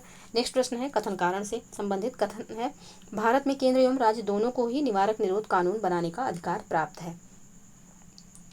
कारण है, निवारक निरोध विषय को संविधान की समवर्ती सूची में रखा गया है। कौन सा कथन सही है? तो ए और आर दोनों सही है और व्याख्या भी कर रहा है, तो ऑप्शन ए यहाँ पे सही आंसर हो जाएगा। नेक्स्ट प्रश्न है, निम्न अनुच्छेदों में से कौन सा एक अंतर्राष्ट्रीय शांति एवं सुरक्षा संबंधी निदेशक तत्व के बारे में है? तो ये जो है ये कौन सा अनुच्छेद है? तो ये अनुच्छेद 51 हो जाएगा, जो कि अंतर्राष्ट्रीय शांति एवं सुरक्षा संबंधी तत्व के बारे में यहाँ पे प्रावधान किया गया है। ऑप्शन डी बिल्कुल सही आंसर। नेक्स्ट प्रश्न है, पाषाण काल के संदर्भ में निम्नलिखित कथनों पर विचार कीजिए। पहला है कि भारत में सर्वप्रथम मानव का साक्ष्य शिवालिक की पहाड़ियों से मिला है। पशुपालन के साक्ष्य भारत में आदमगढ़ और बागोर से मिले, ये कथन सही है। दूसरा यहाँ पे पहला कथन यहाँ पे सही नहीं है, क्योंकि भारत में सर्वप्रथम मानव के साक्ष्य जो है नर्मदा घाटी पुरास्थल से प्राप्त हुए हैं। तो पहला कथन गलत हो जाएगा, सिर्फ दूसरा सही है। तो ऑप्शन बी इसका सही आंसर हो जाएगा। नेक्स्ट प्रश्न है, हड़प्पा संस्कृति के निम्नलिखित स्थलों में से कौन सिंध में अवस्थित नहीं है? तो इसमें से सिंध में जो अवस्थित नहीं है यह है हड़प्पा। ऑप्शन सी यहाँ पे सही आंसर हो जाएगा। हड़प्पा पाकिस्तान के पंजाब में तथा मोहनजोदड़ो व चनहुदड़ो दोनों पाकिस्तान के सिंध प्रांत में स्थित हैं। तो ऑप्शन सी सही आंसर हो जाएगा। नेक्स्ट प्रश्न है, निम्नलिखित कथनों में से असत्य कथन का चयन करें। कौन सा कथन यहाँ पे असत्य है? तो खारवेल के हाथी गुम्फा अभिलेख से नंद राजा महापद्मनंद की कलिंग विजय के विषय में सूचना मिलती है। दूसरा ऑप्शन बी है कि बुद्ध काल में अवंती का राजा चंडप्रदोत था। तीसरा है, जीवक बिंबिसार का राजवैद्य था जिसे उसने पांडुरोग से ग्रसित राजा चंडप्रदोत के उपचार हेतु भेजा था। ऑप्शन डी है कि भारत के प्राचीनतम प्राप्त सिक्के सोने से बने आहत सिक्के या पंच मार्क सिक्के थे। तो इसका जो यहाँ पे सही आंसर हो जाएगा। कौन सा इसमें से सही नहीं है? तो ऑप्शन डी इसका सही आंसर हो जाएगा। शेष तीनों कथन यहाँ पे बिल्कुल सही दिए हुए हैं। ऑप्शन डी सही आंसर। नेक्स्ट प्रश्न है प्रश्न संख्या 61, निम्नलिखित में से किस मंदिर का शिखर द्रविड़ शैली में बना हुआ है? कंदरिया महादेव मंदिर, ग्वालियर का तेली मंदिर, कैलाश मंदिर या फिर भितरगांव मंदिर? तो इसका जो सही आंसर हो जाएगा यह हो जाएगा ऑप्शन बी, ग्वालियर का जो तेली मंदिर है इसका शिखर जो है यह द्रविड़ शैली में बना हुआ है। ऑप्शन बी यहाँ पे सही आंसर हो जाएगा। आप लोगों को पता होगा कि मंदिर निर्माण की कितनी शैलियाँ हैं, तो टोटल 3 शैलियाँ हैं। पहली शैली जो है यह नागर शैली, दूसरी है बेसर शैली और तीसरी है यहाँ पे द्रविड़ शैली। जो बेसर शैली है ये द्रविड़ और नागर का मिला जुला रूप है। तो ऑप्शन बी यहाँ पे सही आंसर हो जाएगा। नेक्स्ट प्रश्न है, निम्न में से किस पुस्तक में राज्य के सप्तांग सिद्धांत का वर्णन है? तो राज्य के सप्तांग सिद्धांत का वर्णन अर्थशास्त्र में दिया हुआ है। ऑप्शन ए यहाँ पे सही आंसर हो जाएगा। तो ये जो सप्तांग 7 अंग थे राज्य के, ये कौन कौन थे? तो राजा, अमात्य, जनपद, दुर्ग, कोष, दंड तथा मित्र, ये 7 जो है अंग थे इसके, तो राज्य के। ऑप्शन ए सही आंसर। चोल वंश के शासनकाल के शब्द बेट्टी का सही आशय क्या है? चोल वंश के शासनकाल के शब्द बेट्टी का सही आशय क्या है? तो बेट्टी का सही आशय है जबरन श्रम के रूप में लिया जाने वाला कर। तो ऑप्शन डी यहाँ पे सही आंसर हो जाएगा। नेक्स्ट प्रश्न है, एक तरफ पुस्तक है दूसरी तरफ लेखक दिए हुए हैं और इनको सुमेलित करना है। तारीख हिंद किसकी पुस्तक है? अलबरूनी की। रहला जो है यह किसकी पुस्तक है? तो ये मिनहाज उस सिराज की है। सॉरी, मिनहाज उस सिराज की नहीं हो जाएगी, ये होगी इब्न बतूता की, जो कि मोरक्को का यात्री था। तारीख नौशारी किसकी है? तो ये मिनहाज उस सिराज की हो जाएगी, तारीख नौशारी सी का हो जाएगा दूसरा। तारीख फिरोज शाह, तो तारीख फिरोज शाह जो है जियाउद्दीन बर्नी की है, डी का हो जाएगा चौथा। तो इसका जो सही कूट होगा यह हो जाएगा 1 3 2 4, 1 3 2 4 ऑप्शन सी में है। ऑप्शन सी इसका सही आंसर हो जाएगा। नेक्स्ट प्रश्न है, निम्नलिखित भौगोलिक विशेषताएं हैं क्रीमिया प्रायद्वीप, डेन्यूब नदी, काकेशस पर्वत। उपयुक्त में से कौन कौन सी विशेषताएं काले सागर के साथ स्थित हैं? काला सागर के साथ साथ कौन सी यहाँ पे विशेषताएं स्थित हैं? तो इसका जो सही आंसर हो जाएगा उपयुक्त तीनों यहाँ पे स्थित हैं। ऑप्शन डी इसका सही आंसर होगा। नेक्स्ट प्रश्न है, मृदा निर्माण को प्रभावित करने वाले कारकों के संदर्भ में निम्नलिखित कथनों पर विचार कीजिए। पहला है कि खड़ी ढलानों पर मृदा पतली होती है जिसका मुख्य कारण सीमित जल अंतःस्रवण और अधिक अपरदन होता है। दूसरा है कि मृदा निर्माण की प्रारंभिक अवस्था घास और झाड़ियों की वृद्धि से पहले ही शुरू हो सकती है। यहाँ पे उपयुक्त में से कौन सा कथन सही है या फिर है? तो इसका जो सही आंसर होगा, दोनों यहाँ पे बिल्कुल सही है। ऑप्शन सी इसका सही आंसर हो जाएगा। नेक्स्ट प्रश्न है, निम्नलिखित में से किस घटना के कारण खिड़की में प्रवेश करने वाली प्रकाश की किरण दिखाई देती है? तो ये घटना है टिंडल प्रभाव। ऑप्शन बी यहाँ पे सही आंसर हो जाएगा। टिंडल प्रभाव को टिंडल परिघटना भी कहा जाता है। यह एक माध्यम द्वारा प्रकाश किरण का प्रकीर्णन दर्शाता है जिसमें सूक्ष्म निलंबित कण मौजूद होते हैं। इसका उदाहरण एक कमरे में धुआं या धूल के कारण खिड़की से प्रवेश करने वाले प्रकाश किरण दिखाई देना है। तो टिंडल प्रभाव है ये। ऑप्शन बी यहाँ पे सही आंसर हो जाएगा। नेक्स्ट प्रश्न है, 1929 में भारतीय राष्ट्रीय नेताओं द्वारा जारी दिल्ली घोषणा पत्र का मुख्य उद्देश्य क्या था? तो दिल्ली घोषणा पत्र का यहाँ पे जो मुख्य उद्देश्य था यह था गोलमेज सम्मेलन में भारतीय भागीदारी के लिए कुछ पूर्व शर्तें रखना, जिसमें औपनिवेशिक स्वराज डोमिनियन स्टेट्स को स्वीकार करना शामिल था। तो ऑप्शन सी यहाँ पे सही आंसर हो जाएगा। नेक्स्ट प्रश्न है, निम्नलिखित क्षेत्रों पर विचार कीजिए। कृषि, पशुधन, वानिकी, मत्स्य पालन, खनन उत्खनन। उपयुक्त में से कितने अर्थव्यवस्था के प्राथमिक क्षेत्र में शामिल हैं? तो इसमें से प्राथमिक क्षेत्र में सभी पांचों शामिल हैं। ऑप्शन डी इसका सही आंसर हो जाएगा। Option D. नेक्स्ट प्रश्न है, जबकि जो द्वितीय क्षेत्र होता है इसमें विनिर्माण, बिजली, गैस, जलापूर्ति और अन्य उपयोगिताएं जो है शामिल हैं, और तृतीय क्षेत्र में सेवाएं जो होती हैं ये शामिल होती हैं। तो यहाँ पे सभी पांचों जो है यह प्राथमिक क्षेत्र के हैं। तो ऑप्शन डी सही आंसर हो जाएगा। नेक्स्ट प्रश्न है, निम्नलिखित में से कौन सा तत्व भारत में मानसून पवनों की दिशा में बदलाव को सबसे अधिक प्रभावित करता है? तो इसमें कौन सबसे अधिक प्रभावित करता है? तो भूमि और जल का वितरण जो है यह सबसे अधिक प्रभावित करता है। ऑप्शन सी यहाँ पे सही आंसर हो जाएगा। नेक्स्ट प्रश्न है, निम्नलिखित आम्ल क्षारक सूचकों पर विचार कीजिए। लिटमस, लाल पत्ता गोभी, हल्दी, मिथाइल ऑरेंज। उपयुक्त में से कौन प्राकृतिक सूचक हैं? तो इसमें से प्राकृतिक सूचक जो हैं ये कौन कौन है? तो लिटमस भी हो जाएगा प्राकृतिक, जो कि लिटमस और लाल पत्ता गोभी और हल्दी ये जो हैं ये प्राकृतिक हैं। मिथाइल ऑरेंज यहाँ पे प्राकृतिक नहीं है। तो ऑप्शन बी इसका सही आंसर हो जाएगा। नेक्स्ट प्रश्न है, निम्नलिखित में से कौन सा विकल्प शैवाल और कवक के बीच सही अंतर को दर्शाता है? तो शैवाल स्वपोषी होते हैं जबकि कवक परपोषी होते हैं। ये कथन जो है ये बिल्कुल सही अंतर दर्शाता है किसके बीच में? तो शैवाल और कवक के बीच में। ऑप्शन ए यहाँ पे सही आंसर हो जाएगा। नेक्स्ट प्रश्न है, उम्मीदवार और राजनीतिक दलों के मार्गदर्शन के लिए आदर्श आचार संहिता कब लागू होती है? तो आदर्श आचार संहिता जो है ये चुनाव कार्यक्रम की घोषणा के तुरंत बाद जो है लागू होती है। ऑप्शन ए इसका सही आंसर हो जाएगा। नेक्स्ट प्रश्न है, निम्नलिखित देशों पर विचार कीजिए। Denmark, Finland, Poland, Sweden. उपयुक्त में से कौन से देश बाल्टिक सागर के आसपास स्थित हैं? तो इसमें से कौन से देश स्थित हैं? तो इसमें से चारों देश जो हैं ये बाल्टिक सागर के आसपास स्थित हैं। ऑप्शन डी यहाँ पे सही आंसर हो जाएगा। नेक्स्ट प्रश्न है, संसद का निम्नलिखित में से कौन सा अधिनियम लोकसभा निर्वाचन के उद्देश्य के लिए मतदाता सूची तैयार करने और संशोधन के लिए उपबंध करता है? तो ये जो है ये है लोक प्रतिनिधित्व अधिनियम 1950। ऑप्शन ए यहाँ पे सही आंसर हो जाएगा। नेक्स्ट प्रश्न है, सदन की अनुमति के बिना राज्य विधानमंडल का एक सदस्य अधिकतम कितने समय के लिए सदन की सभी बैठकों से अनुपस्थित रह सकता है? तो ये रह सकता है 60 दिन तक, यानी कि 2 महीने तक। ऑप्शन डी यहाँ पे सही आंसर हो जाएगा। नेक्स्ट प्रश्न है, गांधी इरविन समझौता जो कि 1931 के संदर्भ में निम्नलिखित में से कौन सा कथन इस समझौते के निहित राजनीतिक महत्व को सर्वश्रेष्ठ रूप से दर्शाता है? तो इसका जो सही आंसर हो जाएगा यह हो जाएगा ऑप्शन बी, यानी कि इसने भारतीय राष्ट्रीय कांग्रेस को ब्रिटिश सरकार के साथ बातचीत करने वाली एक वैध राजनीतिक इकाई के रूप में स्वीकार किया। ऑप्शन बी यहाँ पे सही आंसर हो जाएगा। नेक्स्ट प्रश्न है, ग्राम सभा के संदर्भ में निम्नलिखित कथनों पर विचार कीजिए। पहला कथन है कि यह पंचायत क्षेत्र के सभी पात्र मतदाताओं से मिलकर बनी एक ग्राम स्तरीय सभा है। दूसरा है कि यह ग्राम स्तर पर उन शक्तियों का प्रयोग कर ऐसे कार्य निष्पादित कर सकती है जो राज्य विधानमंडल द्वारा निर्धारित किए गए हैं। तो कौन सा कथन यहाँ पे सही होगा? तो इसका जो सही आंसर हो जाएगा, केवल दूसरा कथन सही है, पहला कथन सही नहीं है। तो ऑप्शन बी इसका सही आंसर होगा। नेक्स्ट प्रश्न है, निम्नलिखित में से किस समिति की सिफारिश पर अनुच्छेद 263 के तहत एक अस्थायी अंतर्राज्यीय परिषद की स्थापना की गई थी? तो किसकी सिफारिश पे हुई थी? तो ये हुई थी सरकारिया आयोग 1983 में जो बना था, इसकी सिफारिश पर हुई थी अनुच्छेद 263 के तहत एक अस्थायी अंतर्राज्यीय परिषद की स्थापना। ऑप्शन सी यहाँ पे सही आंसर हो जाएगा। नेक्स्ट प्रश्न है, भारतीय संविधान के संदर्भ में निम्नलिखित में से किन में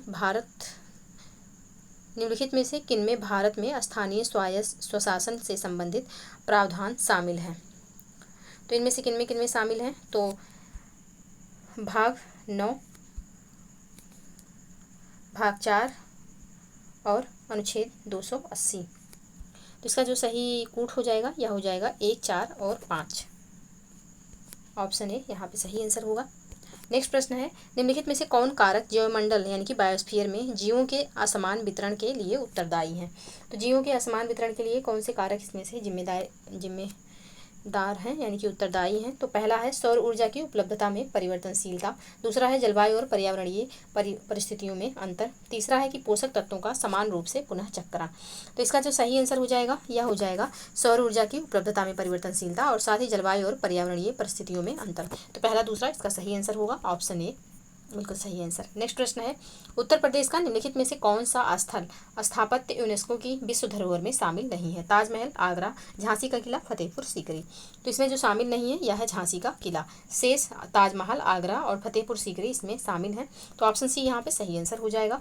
नेक्स्ट प्रश्न है, सूची 1 को सूची 2 से सुमेलित करना है।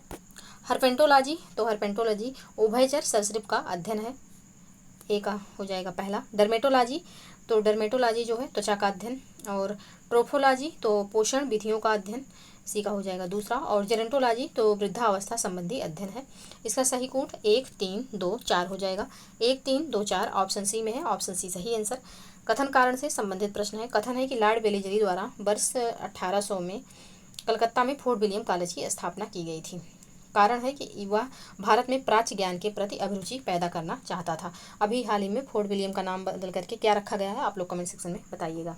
तो यहाँ पे इसका जो सही आंसर हो जाएगा यहाँ पे कथन तो सही है लेकिन कारण गलत है, तो ऑप्शन सी इसका सही आंसर हो जाएगा। लॉर्ड वेलेजली द्वारा 1800 ईस्वी में कलकत्ता में फोर्ट विलियम कॉलेज की स्थापना की गई थी। फोर्ट विलियम कॉलेज की स्थापना का मुख्य उद्देश्य ब्रिटिश अधिकारियों को भारतीय भाषाओं में प्रशिक्षित करना था। तो यहाँ पे कारण जो दिया हुआ है कि वह भारत में प्राच्य ज्ञान के प्रति अभिरुचि पैदा करना चाहता था, तो ये गलत हो जाएगा, सिर्फ यहाँ पे पहला सही है, तो ऑप्शन सी इसका सही आंसर हो जाएगा। नेक्स्ट प्रश्न है, दक्षिणी गोलार्ध में 40 डिग्री से 65 डिग्री उत्तरी 65 डिग्री दक्षिणी अक्षांशों के मध्य पछुआ पवनों का सर्वोत्तम विकास होता है, क्योंकि जो है यहाँ पे धरातलीय अवरोधों का क्या है, तो अभाव है। किस गोलार्ध में, तो दक्षिणी गोलार्ध में। दक्षिणी गोलार्ध में क्या है, तो जितने भी जल राशियां हैं बहुत ज़्यादा हैं, वहाँ पे जो महाद्वीप हैं उनका विस्तार कम है, तो इस वजह से यहाँ धरातलीय और अवरोधों का अभाव है, इसलिए चीखता साठा प्रचंड पचासा ये सब वहाँ पे चलती हैं, तो ऑप्शन ए इसका सही आंसर हो जाएगा। नेक्स्ट प्रश्न है, निम्नलिखित में से कौन सा एक टुंड्रा बायोम की विशेषता नहीं है, तो अति लघु वर्धनकाल बिल्कुल है, परमाफ्रास्ट भी है और अविकसित मृदा भी जो है टुंड्रा बायोम की विशेषता है। जो यहाँ पे विशेषता नहीं है यह है कि अधिकतम प्राथमिक उत्पादकता, ऑप्शन डी इसका सही आंसर हो जाएगा। नेक्स्ट प्रश्न है, जनगणना 2011 के अनुसार उत्तर प्रदेश के किस जिले में 0 से 6 आयु वर्ग का जनसंख्या प्रतिशत सर्वाधिक रहा, तो यहाँ पे किसमें सर्वाधिक रहा है, तो ये रहा है बहराइच में, ऑप्शन सी यहाँ पे सही आंसर हो जाएगा। जनगणना 2011 के अनुसार उत्तर प्रदेश के बहराइच जिले में 0 से 6 आयु वर्ग का जनसंख्या प्रतिशत सर्वाधिक 18.77% रहा, ऑप्शन सी यहाँ पे सही आंसर हो जाएगा। नेक्स्ट प्रश्न है, दक्षिणी ध्रुवीय प्रकाश तथा उत्तर ध्रुवीय प्रकाश परिघटना संपन्न होती है, तो ये कहाँ संपन्न होती है, तो ये संपन्न होती है आयन मंडल में, ऑप्शन सी सही आंसर हो जाएगा। तो आयन मंडल का विस्तार पृथ्वी से 80 से 640 किलोमीटर की ऊंचाई तक है। इस मंडल में विद्युत आवेशित कणों की अधिकता होती है। संचार ग्रह इसी मंडल में स्थापित किए जाते हैं। इस मंडल में दक्षिणी ध्रुवीय प्रकाश यानी कि अरोरा ऑस्ट्रियालिस तथा उत्तरी ध्रुवीय प्रकाश अरोरा बोरियालिस परिघटना संपन्न होती है, ऑप्शन सी बिल्कुल सही आंसर हो जाएगा। नेक्स्ट प्रश्न है, सूची 1 को सूची 2 से सुमेलित करना है। संगठन है, दूसरी तरफ स्थापना वर्ष दिया हुआ है। तो विश्व आर्थिक मंच की स्थापना कब हुई, तो 1971 में हुई।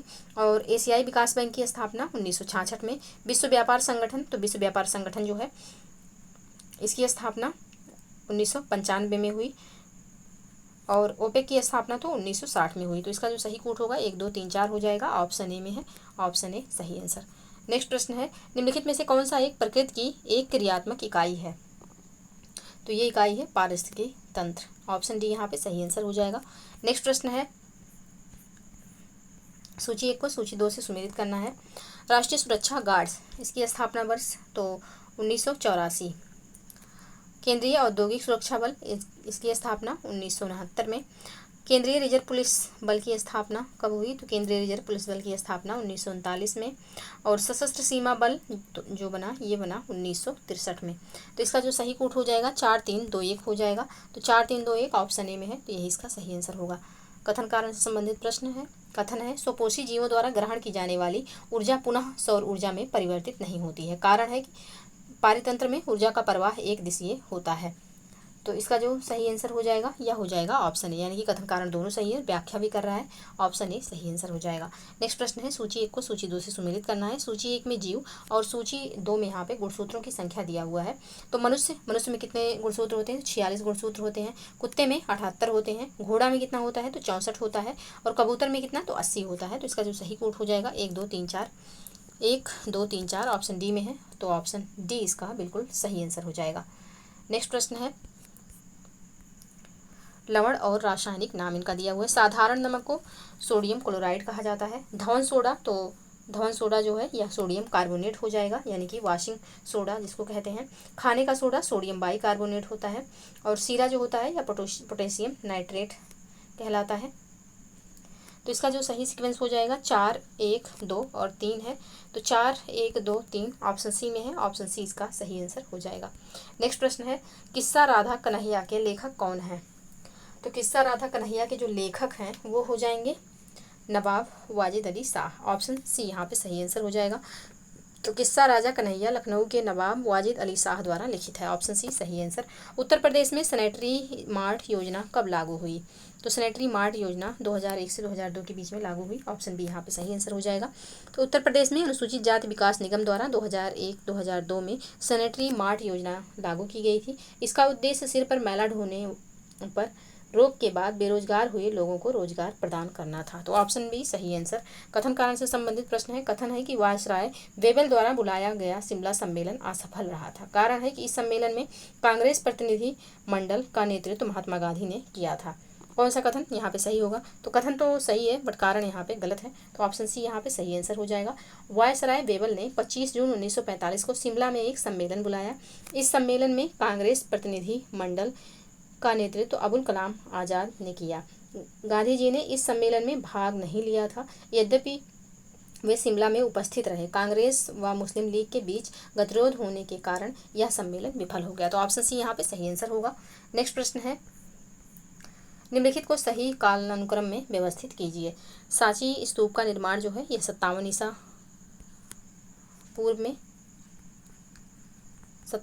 पूर्व में हुआ था। विक्रम संवत का प्रारंभ जो हुआ था, तो ये विक्रम संवत का जो प्रारंभ हुआ 150 ईस्वी में हुआ। 150 ईस्वी में हुआ। रुद्रदामन का जूनागढ़ अभिलेख, इसकी जो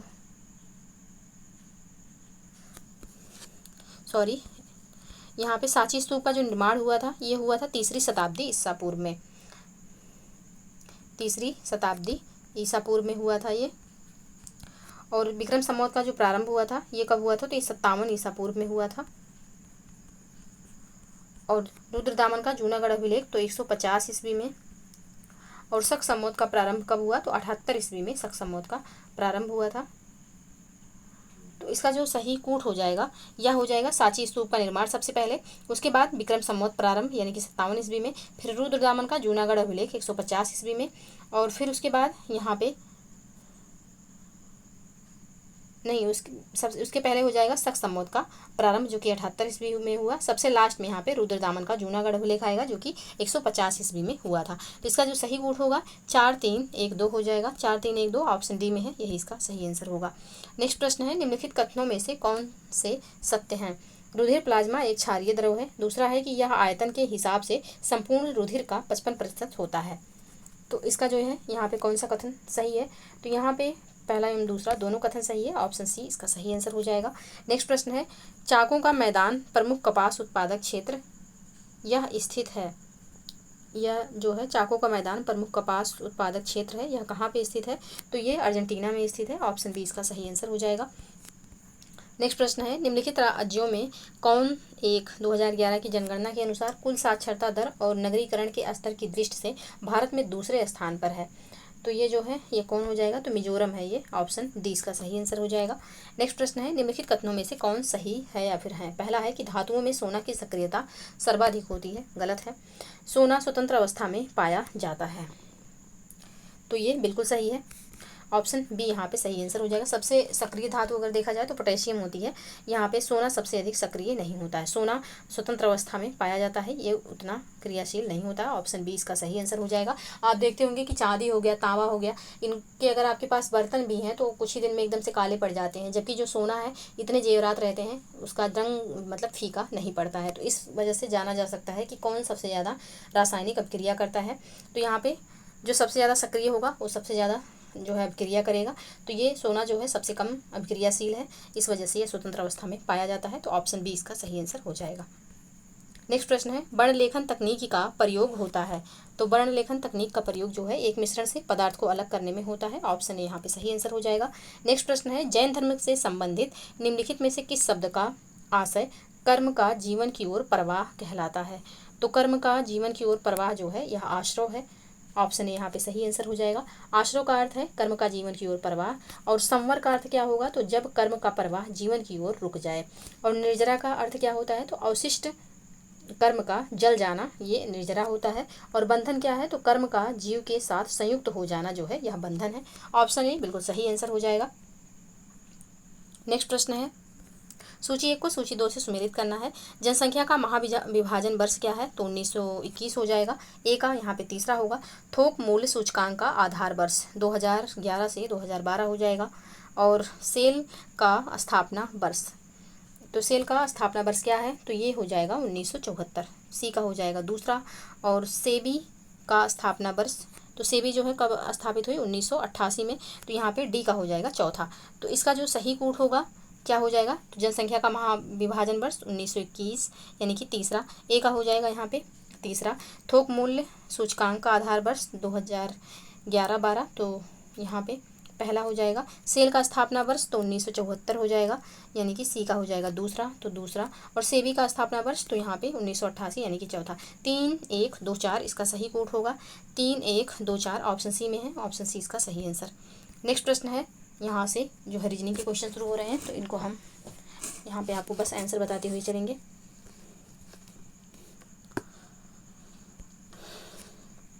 भिन्न 3/8, 3/5, 2/3 और 1/2 का आरोही क्रम क्या होगा? तो इसका जो आरोही क्रम हो जाएगा ये हो जाएगा ऑप्शन ए। नेक्स्ट है क्वेश्चन नंबर 107 का जो आंसर होगा क्या हो जाएगा? तो इसका जो आंसर होगा यह होगा ऑप्शन डी 125%। नेक्स्ट प्रश्न है, अक्षरों की श्रेणी में BFJNRVZDHL और क्वेश्चन मार्क में प्रश्न चिन्ह के स्थान पर निम्नलिखित अक्षरों में से कौन सा अक्षर आएगा? तो यहाँ पे जो अक्षर आएगा वह कौन सा होगा? तो यहाँ पे जो अक्षर आएगा ये हो जाएगा ऑप्शन सी पी। नेक्स्ट है क्वेश्चन संख्या 109 और इसका जो सही आंसर हो जाएगा यह हो जाएगा रीता, ऑप्शन बी सही आंसर। नेक्स्ट है, चीनी के दाम 60% की बढ़ोतरी हो गई है। चीनी के दाम में 60% की बढ़ोतरी हो गई है। उसे पुराने दाम पर लाने के लिए उसकी कीमत में कितने परसेंट की कमी की जानी चाहिए? तो यहाँ पे कितने परसेंट की कमी की जानी चाहिए? तो यहाँ पे 37.5% कमी होगी, ऑप्शन बी इसका सही आंसर हो जाएगा। 5% वार्षिक ब्याज दर से 3 वर्ष में ₹8,000 के चक्रवृद्धि ब्याज तथा साधारण ब्याज का अंतर है। तो इसका जो अंतर होगा कितना होगा? तो इसका अंतर हो जाएगा ₹61 ऑप्शन डी सही आंसर। नेक्स्ट प्रश्न है प्रश्न संख्या 112 और इसका जो सही आंसर हो जाएगा कोडिंग डिकोडिंग का, यहाँ पे ब्लड रिलेशन का क्वेश्चन है ये। इसका जो सही आंसर हो जाएगा यह हो जाएगा ऑप्शन डी। प्रश्न संख्या 113 का जो सही आंसर होगा यह हो जाएगा ऑप्शन बी। प्रश्न संख्या 114 और इसका जो सही आंसर होगा यह हो जाएगा ऑप्शन डी। तो यहाँ पे प्रश्न संख्या 114 का ऑप्शन डी सही आंसर हो जाएगा। नेक्स्ट प्रश्न है, एक घड़ी मंगलवार को दोपहर 1 बजे 1 मिनट धीमी है, वह बृहस्पतिवार को दोपहर 1 बजे 2 मिनट तेज है। घड़ी ने कब सही समय बताया था? तो इस घड़ी ने जो सही समय बताया था यह बुधवार को प्रातः 5 बजे जो है सही समय बताया था, ऑप्शन बी यहाँ पे सही आंसर हो जाएगा। नेक्स्ट प्रश्न है, यदि दक्षिण पूर्व उत्तर हो जाता है तथा उत्तर पूर्व पश्चिम हो जाता है तथा शेष सभी दिशाएं उसी तरह परिवर्तित हो जाती हैं, तो पश्चिम के लिए क्या दिशा होगी? तो पश्चिम के लिए जो दिशा हो जाएगी यह हो जाएगी दक्षिण पूर्व, ऑप्शन सी सही आंसर। नेक्स्ट प्रश्न है, एक कक्षा में 60% छात्र लड़के तथा 40% लड़कियां हैं। एक परीक्षा में सभी छात्रों के प्राप्तांक का माध्य 50 है तथा लड़कों का माध्य 42 है। लड़कियों के द्वारा प्राप्त अंकों का माध्य होगा, तो लड़कियों के द्वारा जो प्राप्त अंक होंगे इनका माध्य क्या होगा? तो इनका जो माध्य हो जाएगा यह हो जाएगा 62, ऑप्शन सी सही आंसर। नेक्स्ट प्रश्न है, किसी खास कूट भाषा में सिस्टर को 2 1 2 3 4 5 तथा ARC को 6 7 5 लिखा जाता है, उसी कूट भाषा में अरेस्ट को कैसे लिखा जाएगा? तो अरेस्ट को जो लिखा जाएगा यह लिखा जाएगा 6 5 5 4 2 3, ऑप्शन ए सही आंसर हो जाएगा। नेक्स्ट प्रश्न है, नीचे दिए गए चित्रों में कितने वर्ग हैं? तो यहाँ पे टोटल वर्गों की जो संख्या है ये 9 है, ऑप्शन डी यहाँ पे सही आंसर हो जाएगा। नेक्स्ट प्रश्न है, नीचे दी गई सारणी में x का मान यानी कि यहाँ पे क्या है? तो x का मान जो होगा क्या होगा? तो x का मान हो जाएगा 32, ऑप्शन सी सही आंसर। नेक्स्ट प्रश्न है, अब चलिए यहाँ से करंट का क्वेश्चन स्टार्ट हो रहा है, ध्यान से पढ़ेंगे। तो अप्रैल 2025 में प्रधानमंत्री नरेंद्र मोदी द्वारा एशिया के पहले वर्टिकल लिफ्ट रेलवे समुद्र पुल पंबन ब्रिज का उद्घाटन किया गया। इस संबंध में निम्नलिखित कथनों पर विचार कीजिए। इस पुल की लंबाई 2.08 किलोमीटर है, बिल्कुल सही है। यह पुल रामेश्वरम से मंडपम को जोड़ता है, तो ये भी कथन यहाँ पे बिल्कुल सही है। दोनों कथन यहाँ पे बिल्कुल सही दिए हुए हैं। किसके बारे में? तो पंबन ब्रिज के बारे में, ऑप्शन सी बिल्कुल सही आंसर हो जाएगा। इसकी लंबाई याद रखिएगा 2.08 किलोमीटर की है। नेक्स्ट प्रश्न है, छठे बिमस्टेक शिखर सम्मेलन के संबंध में निम्नलिखित कथनों पर विचार कीजिए। पहला है कि अप्रैल 2025 में इसका आयोजन थाईलैंड बैंकॉक में किया गया। दूसरा कथन है कि इस शिखर सम्मेलन का विषय वस्तु BIMSTEC prosperous resilient and open थी। तो यहाँ पे इसका जो सही आंसर हो जाएगा क्या होगा, तो इसका सही आंसर हो जाएगा ऑप्शन बी, यानी कि दोनों कथन, ऑप्शन ए इसका सही आंसर होगा, मिसप्रिंट हो गया है आंसर, ऑप्शन ए, दोनों कथन बिल्कुल सही दिए हुए हैं। इसकी जो विषय है यानी कि बिमस्टेक का जो विषय है यह भी याद रखिएगा, BIMSTEC prosperous resilient and open, और साथ ही इसका जो आयोजन हुआ थाईलैंड में अप्रैल में हुआ है। तो ऑप्शन ए इसका सही आंसर हो जाएगा, कथन 1 और 2 दोनों सही हैं। युद्धाभ्यास इंद्र 2025 के संबंध में निम्नलिखित कथनों पर विचार कीजिए। पहला कथन है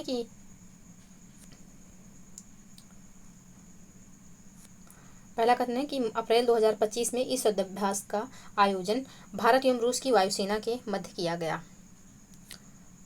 दूसरा कथन है कि इसका आयोजन असम के जोरहाट में संपन्न हुआ। तो पहला कथन भी यहाँ पे गलत है, क्योंकि ये वायुसेना का नहीं नौसेना का युद्धाभ्यास था, तो पहला कथन गलत हो जाएगा। दूसरा है कि इसका आयोजन असम के जोरहाट में किया गया, तो इसका जो आयोजन था ये चेन्नई में किया गया है, असम के जोरहाट में नहीं हुआ है। दोनों कथन गलत है, ऑप्शन डी इसका सही आंसर हो जाएगा।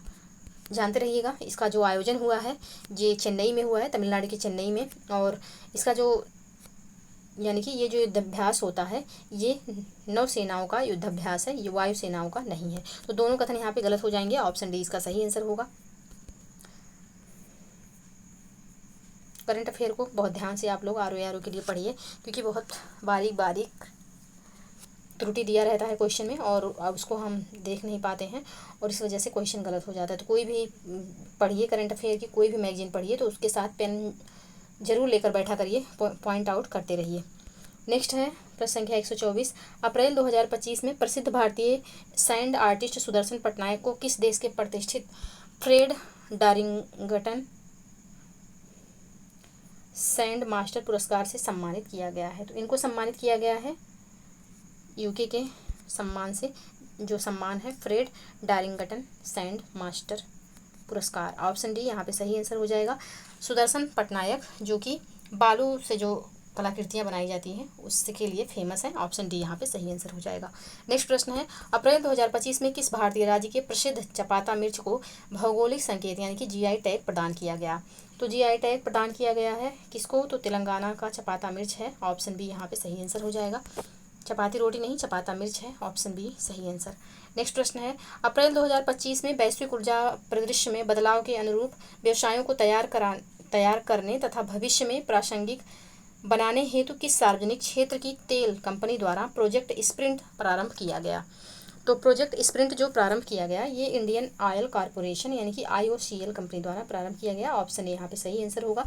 तो अप्रैल 2025 में वैश्विक ऊर्जा परिदृश्य में बदलाव के अनुरूप व्यवसायों को तैयार करने तथा भविष्य में प्रासंगिक बनाने हेतु सार्वजनिक क्षेत्र को तेल कंपनी इंडियन ऑयल कॉरपोरेशन द्वारा प्रोजेक्ट स्प्रिंट प्रारंभ किया गया है, ऑप्शन ए बिल्कुल सही आंसर।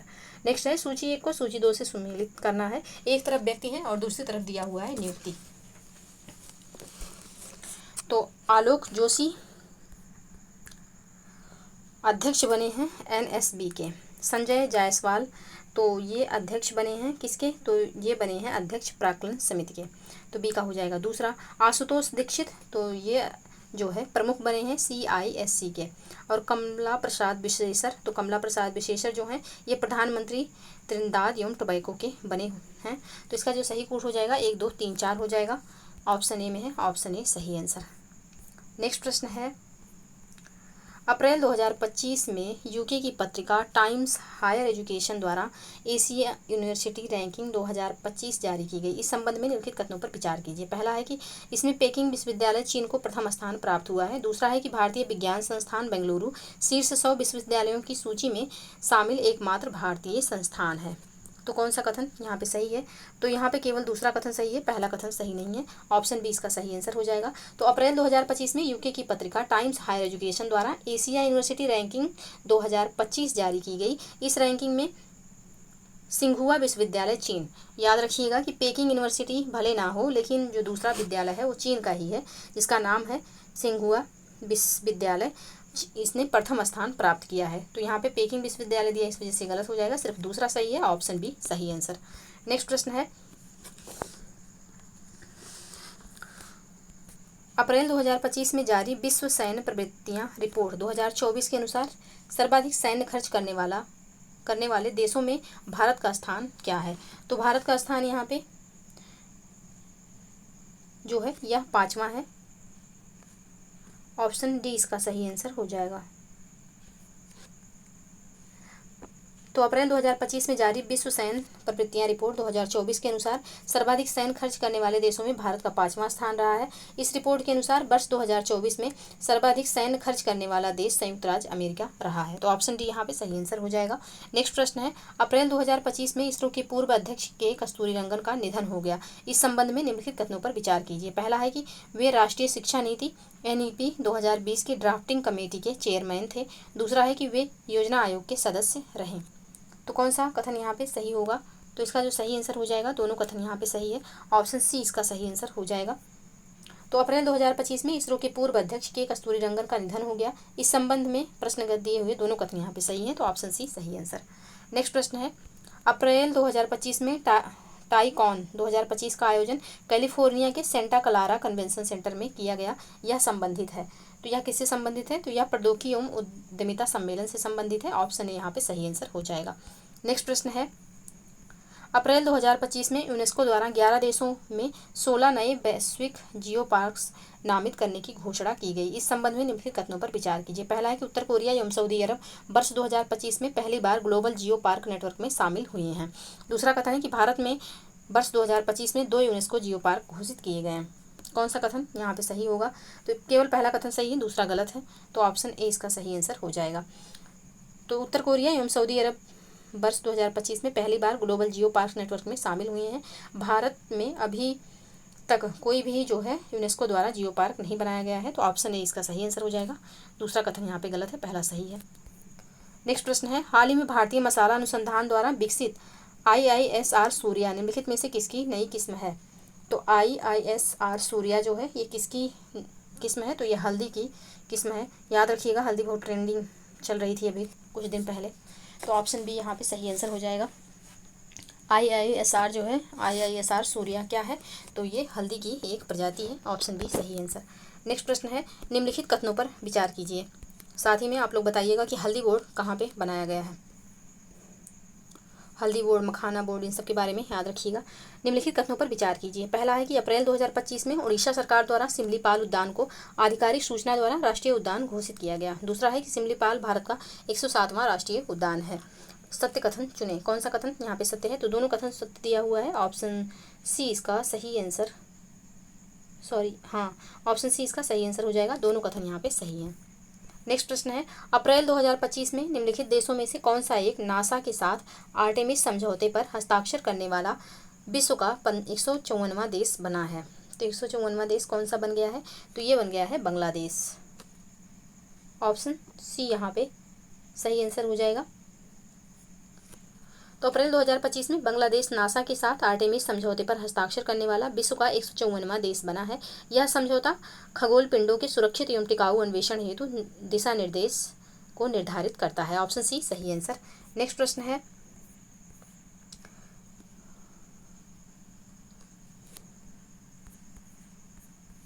इधर है, निम्नलिखित कथनों पर विचार करें। पहला है कि अप्रैल 2025 में राष्ट्रीय डोप परीक्षण प्रयोगशाला में भारतीय एथलीट पासपोर्ट प्रबंधन इकाई का उद्घाटन किया गया। दूसरा है कि भारत एथलीट पासपोर्ट प्रबंधन इकाई यानी कि APMU स्थापित करने वाला विश्व का 17वां देश बन गया है। तो कौन सा कथन यहाँ पे सही होगा? तो दोनों कथन बिल्कुल सही है। ऑप्शन सी इसका सही आंसर हो जाएगा। नेक्स्ट प्रश्न है, अप्रैल 2025 में यूनेस्को द्वारा भारत की किन 2 ग्रंथों को विश्व स्मृति रजिस्टर में शामिल किया गया है? तो इसमें भगवद गीता एवं नाट्यशास्त्र की पांडुलिपियाँ इनको शामिल किया गया है। ऑप्शन ए इसका सही आंसर हो जाएगा। नाट्यशास्त्र के रचयिता कौन है? तो नाट्यशास्त्र के जो रचयिता हैं ये हैं भरत मुनि, और नाट्यशास्त्र जो है यह संगीत की एक प्रतिष्ठित पुस्तक है। तो ऑप्शन ए यहाँ पे सही आंसर हो जाएगा। नेक्स्ट प्रश्न है, अप्रैल 2025 में 9वें वैश्विक प्रौद्योगिकी शिखर सम्मेलन 2025 का आयोजन कहाँ किया गया? तो इसका जो आयोजन किया गया यह किया गया नई दिल्ली, भारत में। ऑप्शन ए सही आंसर हो जाएगा। तो अप्रैल 2025 में 9वें वैश्विक प्रौद्योगिकी शिखर सम्मेलन 2025 का आयोजन नई दिल्ली, भारत में किया गया। इस वर्ष के शिखर सम्मेलन का विषय जो है यह संभावना था। संभावना इसका जो है थीम था, तो ऑप्शन ए इसका सही आंसर हो जाएगा। नेक्स्ट प्रश्न है, अप्रैल 2025 में निम्न में से किसे चौथा लता दीनानाथ मंगेशकर पुरस्कार 2025 प्रदान किया गया? तो यहाँ पे किसको प्रदान किया गया? तो ये जो प्रदान किया गया है ये किया गया है कुमार मंगलम बिरला को।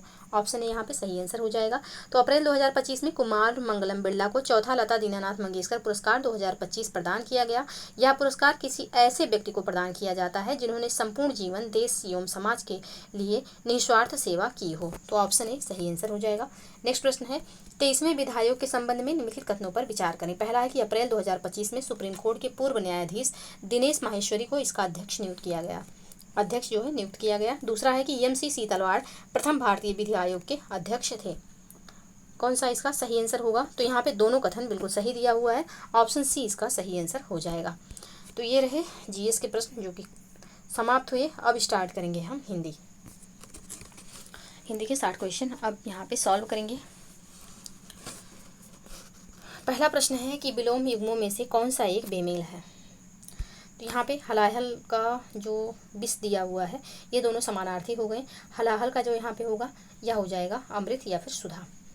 तो कोप का कृपा बिल्कुल सही है, नम का आनम, नम्र का अनम्र भी सही है और नराधम का पुरंगो भी यहाँ पे बिल्कुल सही है। तो ऑप्शन ए प्रश्न के अनुसार सही आंसर। दीर्घ शब्द का सही विलोम ह्रस्व हो जाएगा, ऑप्शन ए सही आंसर होगा। और ये जो ह्रास दिया हुआ है इसका जो सही विलोम हो जाएगा यह हो जाएगा वृद्धि, बल्कि दीर्घ का जो यहाँ पे सही विलोम होगा यह हो जाएगा ह्रस्व। तो ऑप्शन ए सही आंसर। निम्नलिखित में से किस एक पद का विलोम नहीं हो सकता? संज्ञा, सर्वनाम, क्रिया, विशेषण। निम्नलिखित में से किस एक पद का विलोम नहीं हो सकता? तो इसका जो सही आंसर होगा यह हो जाएगा सर्वनाम का। सर्वनाम शब्दों को छोड़कर लगभग सभी शब्दों के विलोम होते हैं, याद रखिएगा, इंपॉर्टेंट है। ऑप्शन बी सही आंसर। विलोम शब्दों के युग्म में निम्नलिखित में से कौन सा एक गलत है? ओजस्वी, तेजस्वी, कृत, आकृत, तरुण, वृद्ध, निरुत्तर, प्रत्युत्तर। कौन सा बेमेल है? तो यहाँ पे जो बेमेल है ऑप्शन ए है।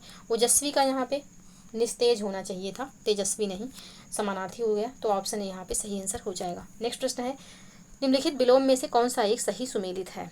शब्द और विलोम दिया हुआ है। दुर्बल, निर्बल, ऊर्ध्व, अधः, अपव्ययी, अमितव्ययी, नीरस, रसहीन। तो इसका जो सही आंसर हो जाएगा क्या होगा? तो इसका जो सही आंसर हो जाएगा ऑप्शन बी हो जाएगा, जो कि सही सुमेलित है। निर्बल का यहाँ पे सबल होगा, दुर्बल का सबल होगा, अपव्ययी का यहाँ पे मितव्ययी हो जाएगा और नीरस का यहाँ पे जो हो जाएगा सरस हो जाएगा। तो ऑप्शन बी यहाँ पे पहले से सही सुमेलित है। शेष तीनों शब्दों का हमने सही विलोम देखा। नेक्स्ट प्रश्न है, निम्नलिखित विलोम युग्मों में से कौन सा एक उपसर्ग द्वारा निर्मित है? तो यहाँ पे जो उपसर्ग द्वारा निर्मित है कौन सा है? दिया है ऑप्शन सी, सत्कर्म, दुष्कर्म जो है यह उपसर्ग द्वारा निर्मित है। नेक्स्ट प्रश्न है, दुरात्मा का सही विलोम शब्द है? तो इसका जो सही आंसर हो जाएगा यह हो जाएगा महात्मा, ऑप्शन बी सही आंसर। सूची 1 को सूची 2 से सुमेलित करना है। सामान्य का विलोम क्या हो जाएगा? तो सामान्य का विलोम विशिष्ट हो जाएगा। दिवा का विलोम रात्रि हो जाएगा। पुरुष का विलोम कोमल हो जाएगा और निष्काम का विलोम सकाम हो जाएगा। तो 2, 1, 3, 4 इसका सही विलोम का कूट होगा। तो 2, 1, 3, 4 ऑप्शन बी में है, ऑप्शन बी सही आंसर। नेक्स्ट प्रश्न है, युत्सा किसका सही विलोम होगा? तो युत्सा जो है यह किसका सही विलोम होगा? तो ये जो विलोम होगा यह हो जाएगा मैत्री का, ऑप्शन ए सही आंसर। युत्सा मतलब युद्ध करने की इच्छा और मैत्री मतलब दोस्ती। तो ऑप्शन ए यहाँ पे सही आंसर हो जाएगा। नेक्स्ट प्रश्न है, निम्नलिखित पर विचार करें। तरफ शब्द है, दूसरी तरफ विलोम। असीम, अनंत, अर्वाचीन, नवीन, विनाश, विध्वंस, पाश्चात्य, पवार्थ। तो निम्नलिखित में से कौन से सही सुमेलित हैं? कितने युग यहाँ पे सही सुमेलित हैं? तो केवल चौथा यहाँ पे पाश्चात्य का जो पवार्थ दिया हुआ बिल्कुल सही सुमेलित है, शेष यहाँ पे सही सुमेलित नहीं है, ऑप्शन डी सही आंसर। खर्जु निम्नलिखित में से किसका तत्सम है? तो खर्जु जो है या खुजली का सही तत्सम होगा, ऑप्शन सी यहाँ पे सही आंसर होगा। तत्सम तद्भव युगों में से कौन सा एक बेमेल है? तो यहाँ पे जो बेमेल है वह है ऑप्शन डी, मसान का मरण नहीं होता है, मसान का यहाँ पे शमशान हो जाएगा सही तद्भव, ऑप्शन डी सही आंसर। निम्नलिखित कथनों पर विचार कीजिए। संस्कृत के शुद्ध शब्दों को तद्भव कहते हैं, तद्भव शब्दों से विकसित शब्द को तत्सम कहते हैं। कौन सा यहाँ पे सही है? तो दोनों में से कोई भी सही नहीं है, ऑप्शन डी इसका सही आंसर हो जाएगा। संस्कृत के शुद्ध शब्दों को तत्सम कहते हैं, तत्सम शब्दों से विकसित शब्द को क्या कहते हैं? तो तद्भव कहते हैं। तो यहाँ पे ऑप्शन डी इसका सही आंसर होगा। नेक्स्ट प्रश्न है, कुष्मांड किसका तत्सम रूप है? तो कुष्मांड जो है यह किसका तत्सम होगा? कुम्हड़ा का हो जाएगा, ऑप्शन ए सही आंसर। नेक्स्ट प्रश्न है, सास एक तद्भव शब्द है, इसका तत्सम होगा। तो इसका जो तत्सम हो जाएगा क्या हो जाएगा, तो इसका जो तत्सम होगा यह हो जाएगा स्वस्त्री। ऑप्शन ए यहाँ पे सही आंसर होगा। निम्नलिखित में से तद्भव तत्सम युग्मों में से कौन सा एक बेमेल है। एक तरफ तद्भव है, दूसरी तरफ तत्सम। तिनका, तृण, डंक, दंश, पराठा, परपट। सुन का जो यहाँ पे शून्य दिया हुआ है ये सही नहीं है, ये इसका आंसर हो जाएगा। नेक्स्ट प्रश्न है, एक तद्भव शब्द है, इसमें से तद्भव शब्द कौन सा है। तो इसमें से जो तद्भव शब्द है यह है ऑप्शन बी, विनती। इसका जो तत्सम होगा क्या हो जाएगा, तो इसका जो तत्सम होगा यह हो जाएगा विनती। तो ऑप्शन बी सही आंसर। नेक्स्ट प्रश्न है, सूची 1 को सूची 2 से सुमेलित करना है। सीक का यहाँ पे तत्सम क्या होगा, तो इसी का हो जाएगा। और लेई का, तो लेई का हो जाएगा लेपिका।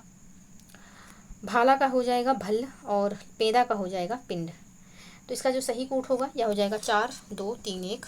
ऑप्शन ए सही आंसर, सॉरी, ऑप्शन ए यहाँ पे सही आंसर हो जाएगा। नेक्स्ट प्रश्न है, एक तद्भव शब्द है, तो यहाँ पे तद्भव शब्द कौन सा हो जाएगा, तो एक तद्भव यहाँ पे छिलका जो है यह तद्भव हो जाएगा। इसका जो तत्सम होगा यह हो जाएगा सकल। निम्नलिखित तद्भव तत्सम युग्मों में से गलत युग्म का चयन करें। तो कड़ुआ का जो यहाँ पे करकड़ दिया हुआ है ये सही नहीं है। ऑप्शन डी इसका सही आंसर हो जाएगा। कड़ुआ का जो यहाँ पे होना चाहिए था तत्सम, यह कटुक हो जाएगा। तो ऑप्शन डी सही आंसर।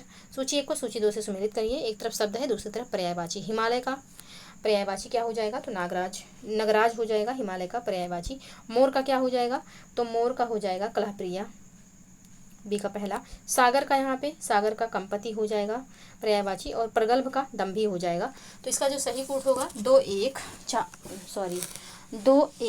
3 4, इसका सही कूट हो जाएगा 2 1 3 4। ऑप्शन ए में है, तो ऑप्शन ए सही आंसर। नेक्स्ट प्रश्न है, रिपुसूदन निम्नलिखित में से किसका पर्यायवाची है। रिपुसूदन शत्रुघ्न का पर्यायवाची है। ऑप्शन ए सही आंसर। सारंग निम्नलिखित में से किसका पर्यायवाची शब्द है। तो सारंग जो है यह पुष्कर का पर्यायवाची हो जाएगा। ऑप्शन सी यहाँ पे सही आंसर होगा। सॉरी, यहाँ पे पूछा गया है कि सारंग निम्नलिखित में से किसका पर्यायवाची शब्द नहीं है। तो हिरण का भी है, तीर का भी है, और मोर का भी। इन सब का जो पर्यायवाची है सारंग होता है। पुष्कर का यहाँ पे सारंग जो है पर्यायवाची नहीं होता है। तो ऑप्शन सी इसका सही आंसर हो जाएगा। नेक्स्ट प्रश्न है, निम्नलिखित पर्यायवाची युग्मों में से कौन सा एक सही सुमेलित नहीं है। एक तरफ शब्द है, दूसरी तरफ पर्यायवाची।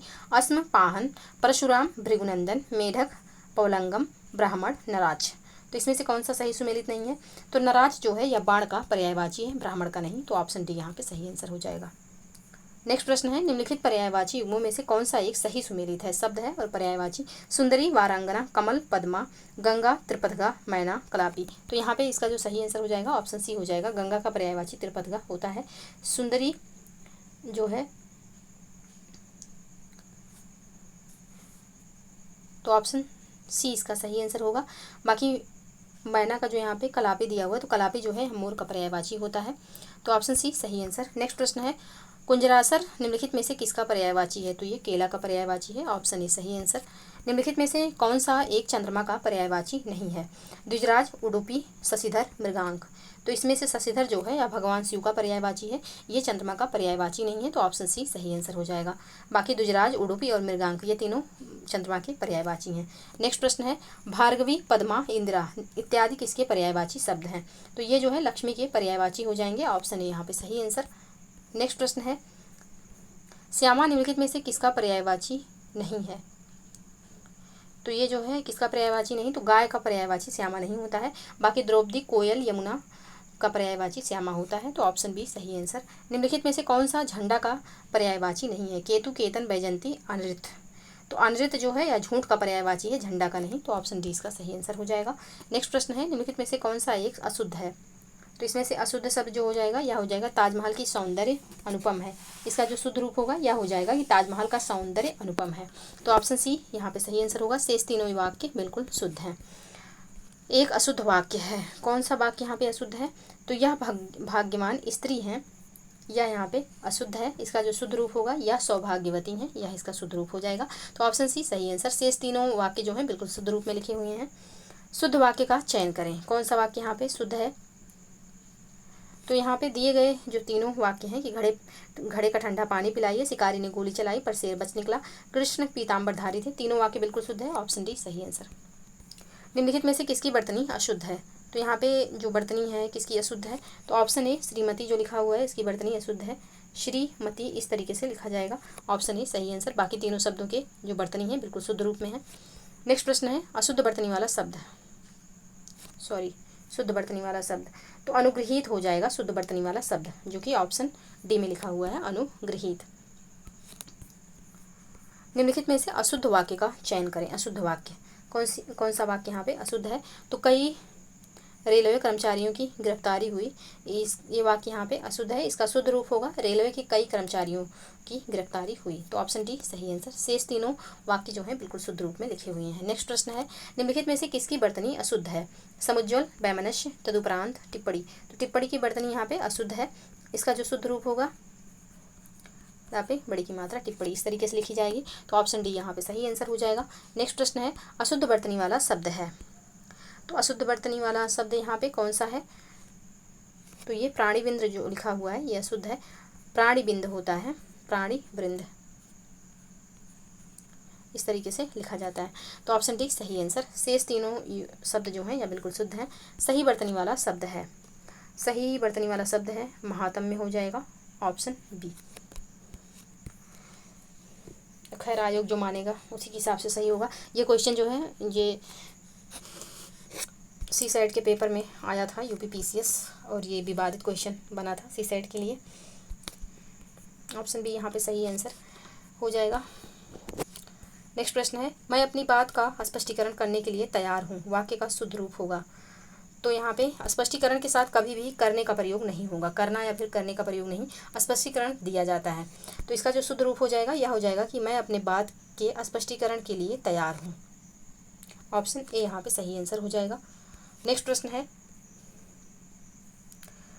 निम्नलिखित युग्मों में से कौन सा एक बेमेल है? वाक्यांश और एक शब्द।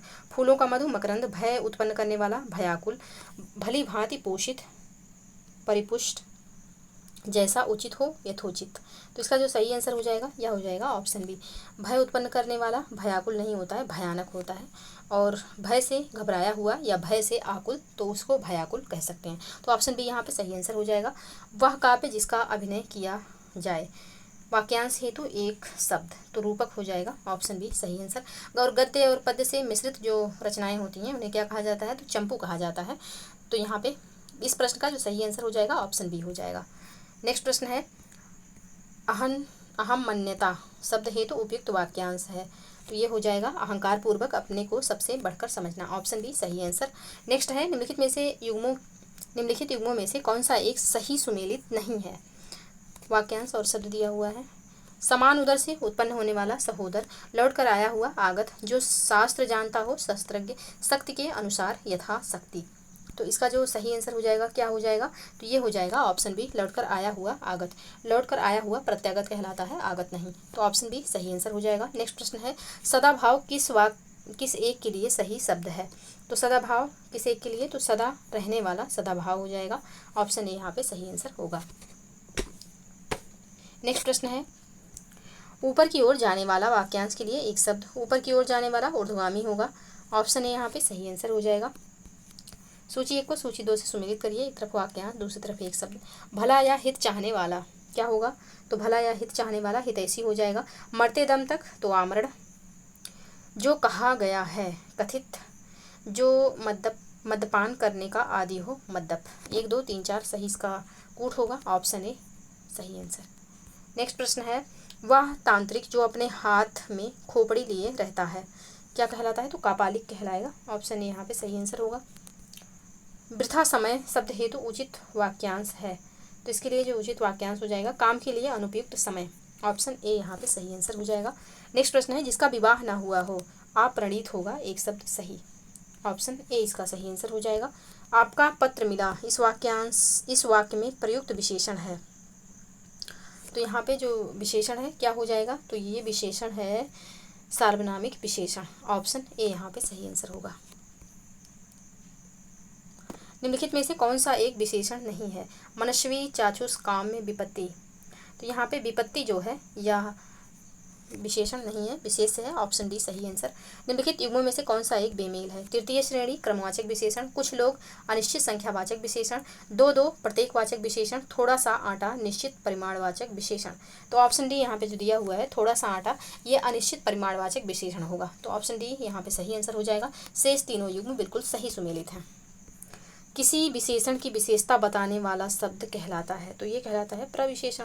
ऑप्शन ए सही आंसर हो जाएगा। निम्नलिखित में से कौन सा एक विशेष शब्द नहीं है? इसमें से विशेष शब्द कौन सा नहीं है? तो आरूढ़ जो है यह विशेष शब्द नहीं है। ऑप्शन ए इसका सही आंसर हो जाएगा। आरूढ़ जो है यह विशेषण है, इसका जो विशेष होता है यह हो जाएगा आरोहण। तो ऑप्शन ए सही आंसर। निम्नलिखित में से एक वाक्य में विशेषण का प्रयोग नहीं हुआ है। उसका कोट पुराना है, सीमा उनकी लाडली बेटी है, राम 10 वर्ष का है, माँ ने खाने में दाल और रोटी परोसी। तो इसका जो सही आंसर हो जाएगा ऑप्शन डी हो जाएगा। ऑप्शन डी में कोई भी विशेषण प्रयुक्त नहीं हुआ है। ऑप्शन डी सही आंसर हो जाएगा। सूची 1 को सूची 2 से सुमेलित करना है। एक तरफ विशेष है और दूसरी तरफ दिया गया है विशेषण। अनुभूति, तो अनुभूति का जो विशेष है, अनुभूति जो है या विशेष है, इसका विशेषण क्या होगा? तो इसका विशेषण हो जाएगा अनुभूत। नीति का विशेषण क्या होगा? तो यह हो जाएगा नैतिक। बालक का बाल्य हो जाएगा विशेषण। पंगुता का विशेषण हो जाएगा पंगु। तो इसका जो सही कोट होगा 2 1 3 4 हो जाएगा। 2 1 3 4 ऑप्शन ए में है। ऑप्शन ए बिल्कुल सही आंसर। नेक्स्ट प्रश्न है, निम्नलिखित में से कौन सा विशेष शब्द नहीं है? विशेष शब्द कौन सा नहीं है? तो विकृत जो है विशेष शब्द नहीं है। ये क्या है? तो ये विशेषण है और इसका जो विशेष होगा क्या हो जाएगा? तो विकार हो जाएगा इसका सही विशेष। ऑप्शन डी सही आंसर। नेक्स्ट प्रश्न है, निम्नलिखित में से कौन सा एक परिमाणवाचक विशेषण परिमाणवाचक क्रिया विशेषण है? तो कौन सा है? तो राम बहुत थक गया है, यह यहाँ पे परिमाणवाचक क्रिया विशेषण है। ऑप्शन बी यहाँ पे सही आंसर हो जाएगा। बहुत सारा गेहूँ किस प्रकार का विशेषण है?